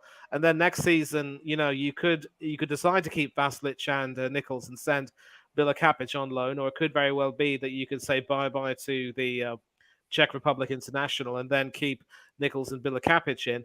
I think that with Vaslic's experience, once he grows in, he will prove to be a bit of an asset. So we'll see how that works. And as far as personnel is concerned, stick with the players you've got for now.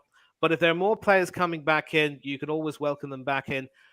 I wouldn't, rule out players just on the basis of this one win, because again, it's just one win, and you've got bigger tests to take, bigger fish to fry, as people would say.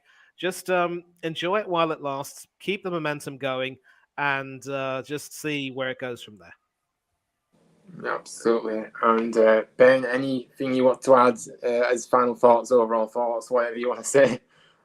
I totally agree with everything that's been said. I do think that, in the summer, I think whatever league we are in next season, if Warnock, which I'm pretty sure he will keep us up, I think the most thought needs to go into who to bring in next, because we all know Warnock isn't going to stay next season, as much as we'd love it to happen.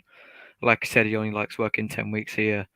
So it just really does depend on the manager we bring in, and obviously the summer development that we do bring in the summer, if Hungbo comes back, which I'd love him to, but it's all depends on the league, all depends on the manager, and all depends on what Dean Hoyle's willing to spend on players as well.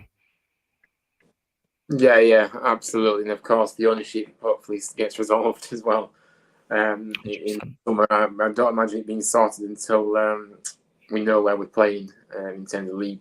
But we'll just have to see how that develops. But yeah, good points there. But yeah, we have come to the end of the stream.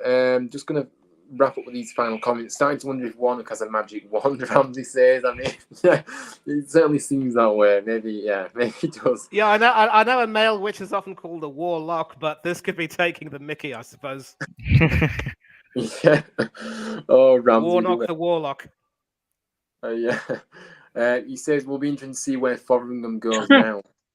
Nowhere, I don't think. Maybe back to Germany, because he's loved in Germany apparently. But yeah. Great. Thank you very much, George. And yeah, we will see you in the next one. And No worries, mate. I'm happy to support everybody's content. Like I said, obviously, I didn't know you did YouTube, so I thought I'd drop a comment into one of your videos that you did. So no worries at all. You support me, I support you. So yeah. But yeah, this has been a long stream. I understand that, and of course, it has been fantastic to have some brilliant panelists. Ben, thank you for coming on. You Thank you. person to the channel, and I really loved listening to your views and your points of view and very valid comments as well. So big up. But yeah, yeah, this is the time when we shout out our socials. So Tom, where can people find you? Maiden.tom on Instagram. I'd say my Twitter name, but it's so long. It's so long. Yeah, with loads of numbers. Yeah. And Manny, where can people find you? Yeah, on Instagram, you can catch me at Manny Thangadurai 1981. That's my full name and my year of birth. Catch me on Twitter at Thangadurai 1981, which is my surname and my year of birth. And I don't have a YouTube channel of my own, but you can catch me on several channels on YouTube. Big up to Ryan and Tom for doing this stream, and it's wonderful to see the channel continuing to grow. This idea of doing a live stream to discuss certain matches and certain news topics is really, really good. Maybe if a match becomes big enough, I would like to see you try and do a watch along again. You could team up maybe with your friend from the Turf Moor and maybe do a watch along with him. I'm not too sure. I think you've done a watch along for England, if I'm not wrong, haven't you, mate? Yeah, we've done a few watch alongs, and I have with Dan. Yeah, so yeah, yeah. So yeah, set the date. That should be a cracker of some sorts. And yeah, I'm happy to support Ryan and this channel. And football isn't just about the top divisions; it's about so many other clubs in other leagues, which all together form the fabric of the game that is what it is in the UK and all around the world. And the more we get exposure to these leagues and teams, the more we improve our knowledge as fans. So once again, it's terrific to come on here, and all I can say is good luck to the team for the rest of the season, and I hope you beat the drop. Up the Terriers. Yeah, cheers, mate. Cheers, Manny, for coming on, and big up to you. I always love having you on here. And Ben, where can people find you if you want to do so? You don't have to if you don't want, but yeah. No, I'll happily do it. I'm not fussed. It's Cooks_official on Instagram, spelled with the Z, and then P123 on YouTube as well. Nice. So yeah, everyone go and check out everybody's channels and social medias. But yeah, like I said, please make sure you hit a like on this video, subscribe if you are new, and yeah, if you're watching this on playback, let me know your comments. If you missed the show, you're still involved in this channel, of course, you can just comment and let me know your thoughts on anything that's been discussed in this video. How impressed was you about the game, and how much better are you feeling now in terms of staying up? But yeah, big up to everyone for joining. As always, I know I said that already, but yeah, obviously I will be back later on in the week. I'm doing a few collaborations, so I've got I'm going to be going on Doug's channel on Wednesday night for doing some Premier League predictions. I'll also be talking about Huddersfield as well, of course. So he's welcome. My first time on there. Then also I'll be collaborating with Dan on Thursday. I'll be going on his channel to preview our game against Birmingham, and then he'll be coming on my channel on Friday. So yeah, plenty more content to come from me, but of course there will no content for me until Friday on this channel. But big up to everyone for joining, and have a good week, and I'll see you all on the next one. Thanks for watching, and big up to everyone.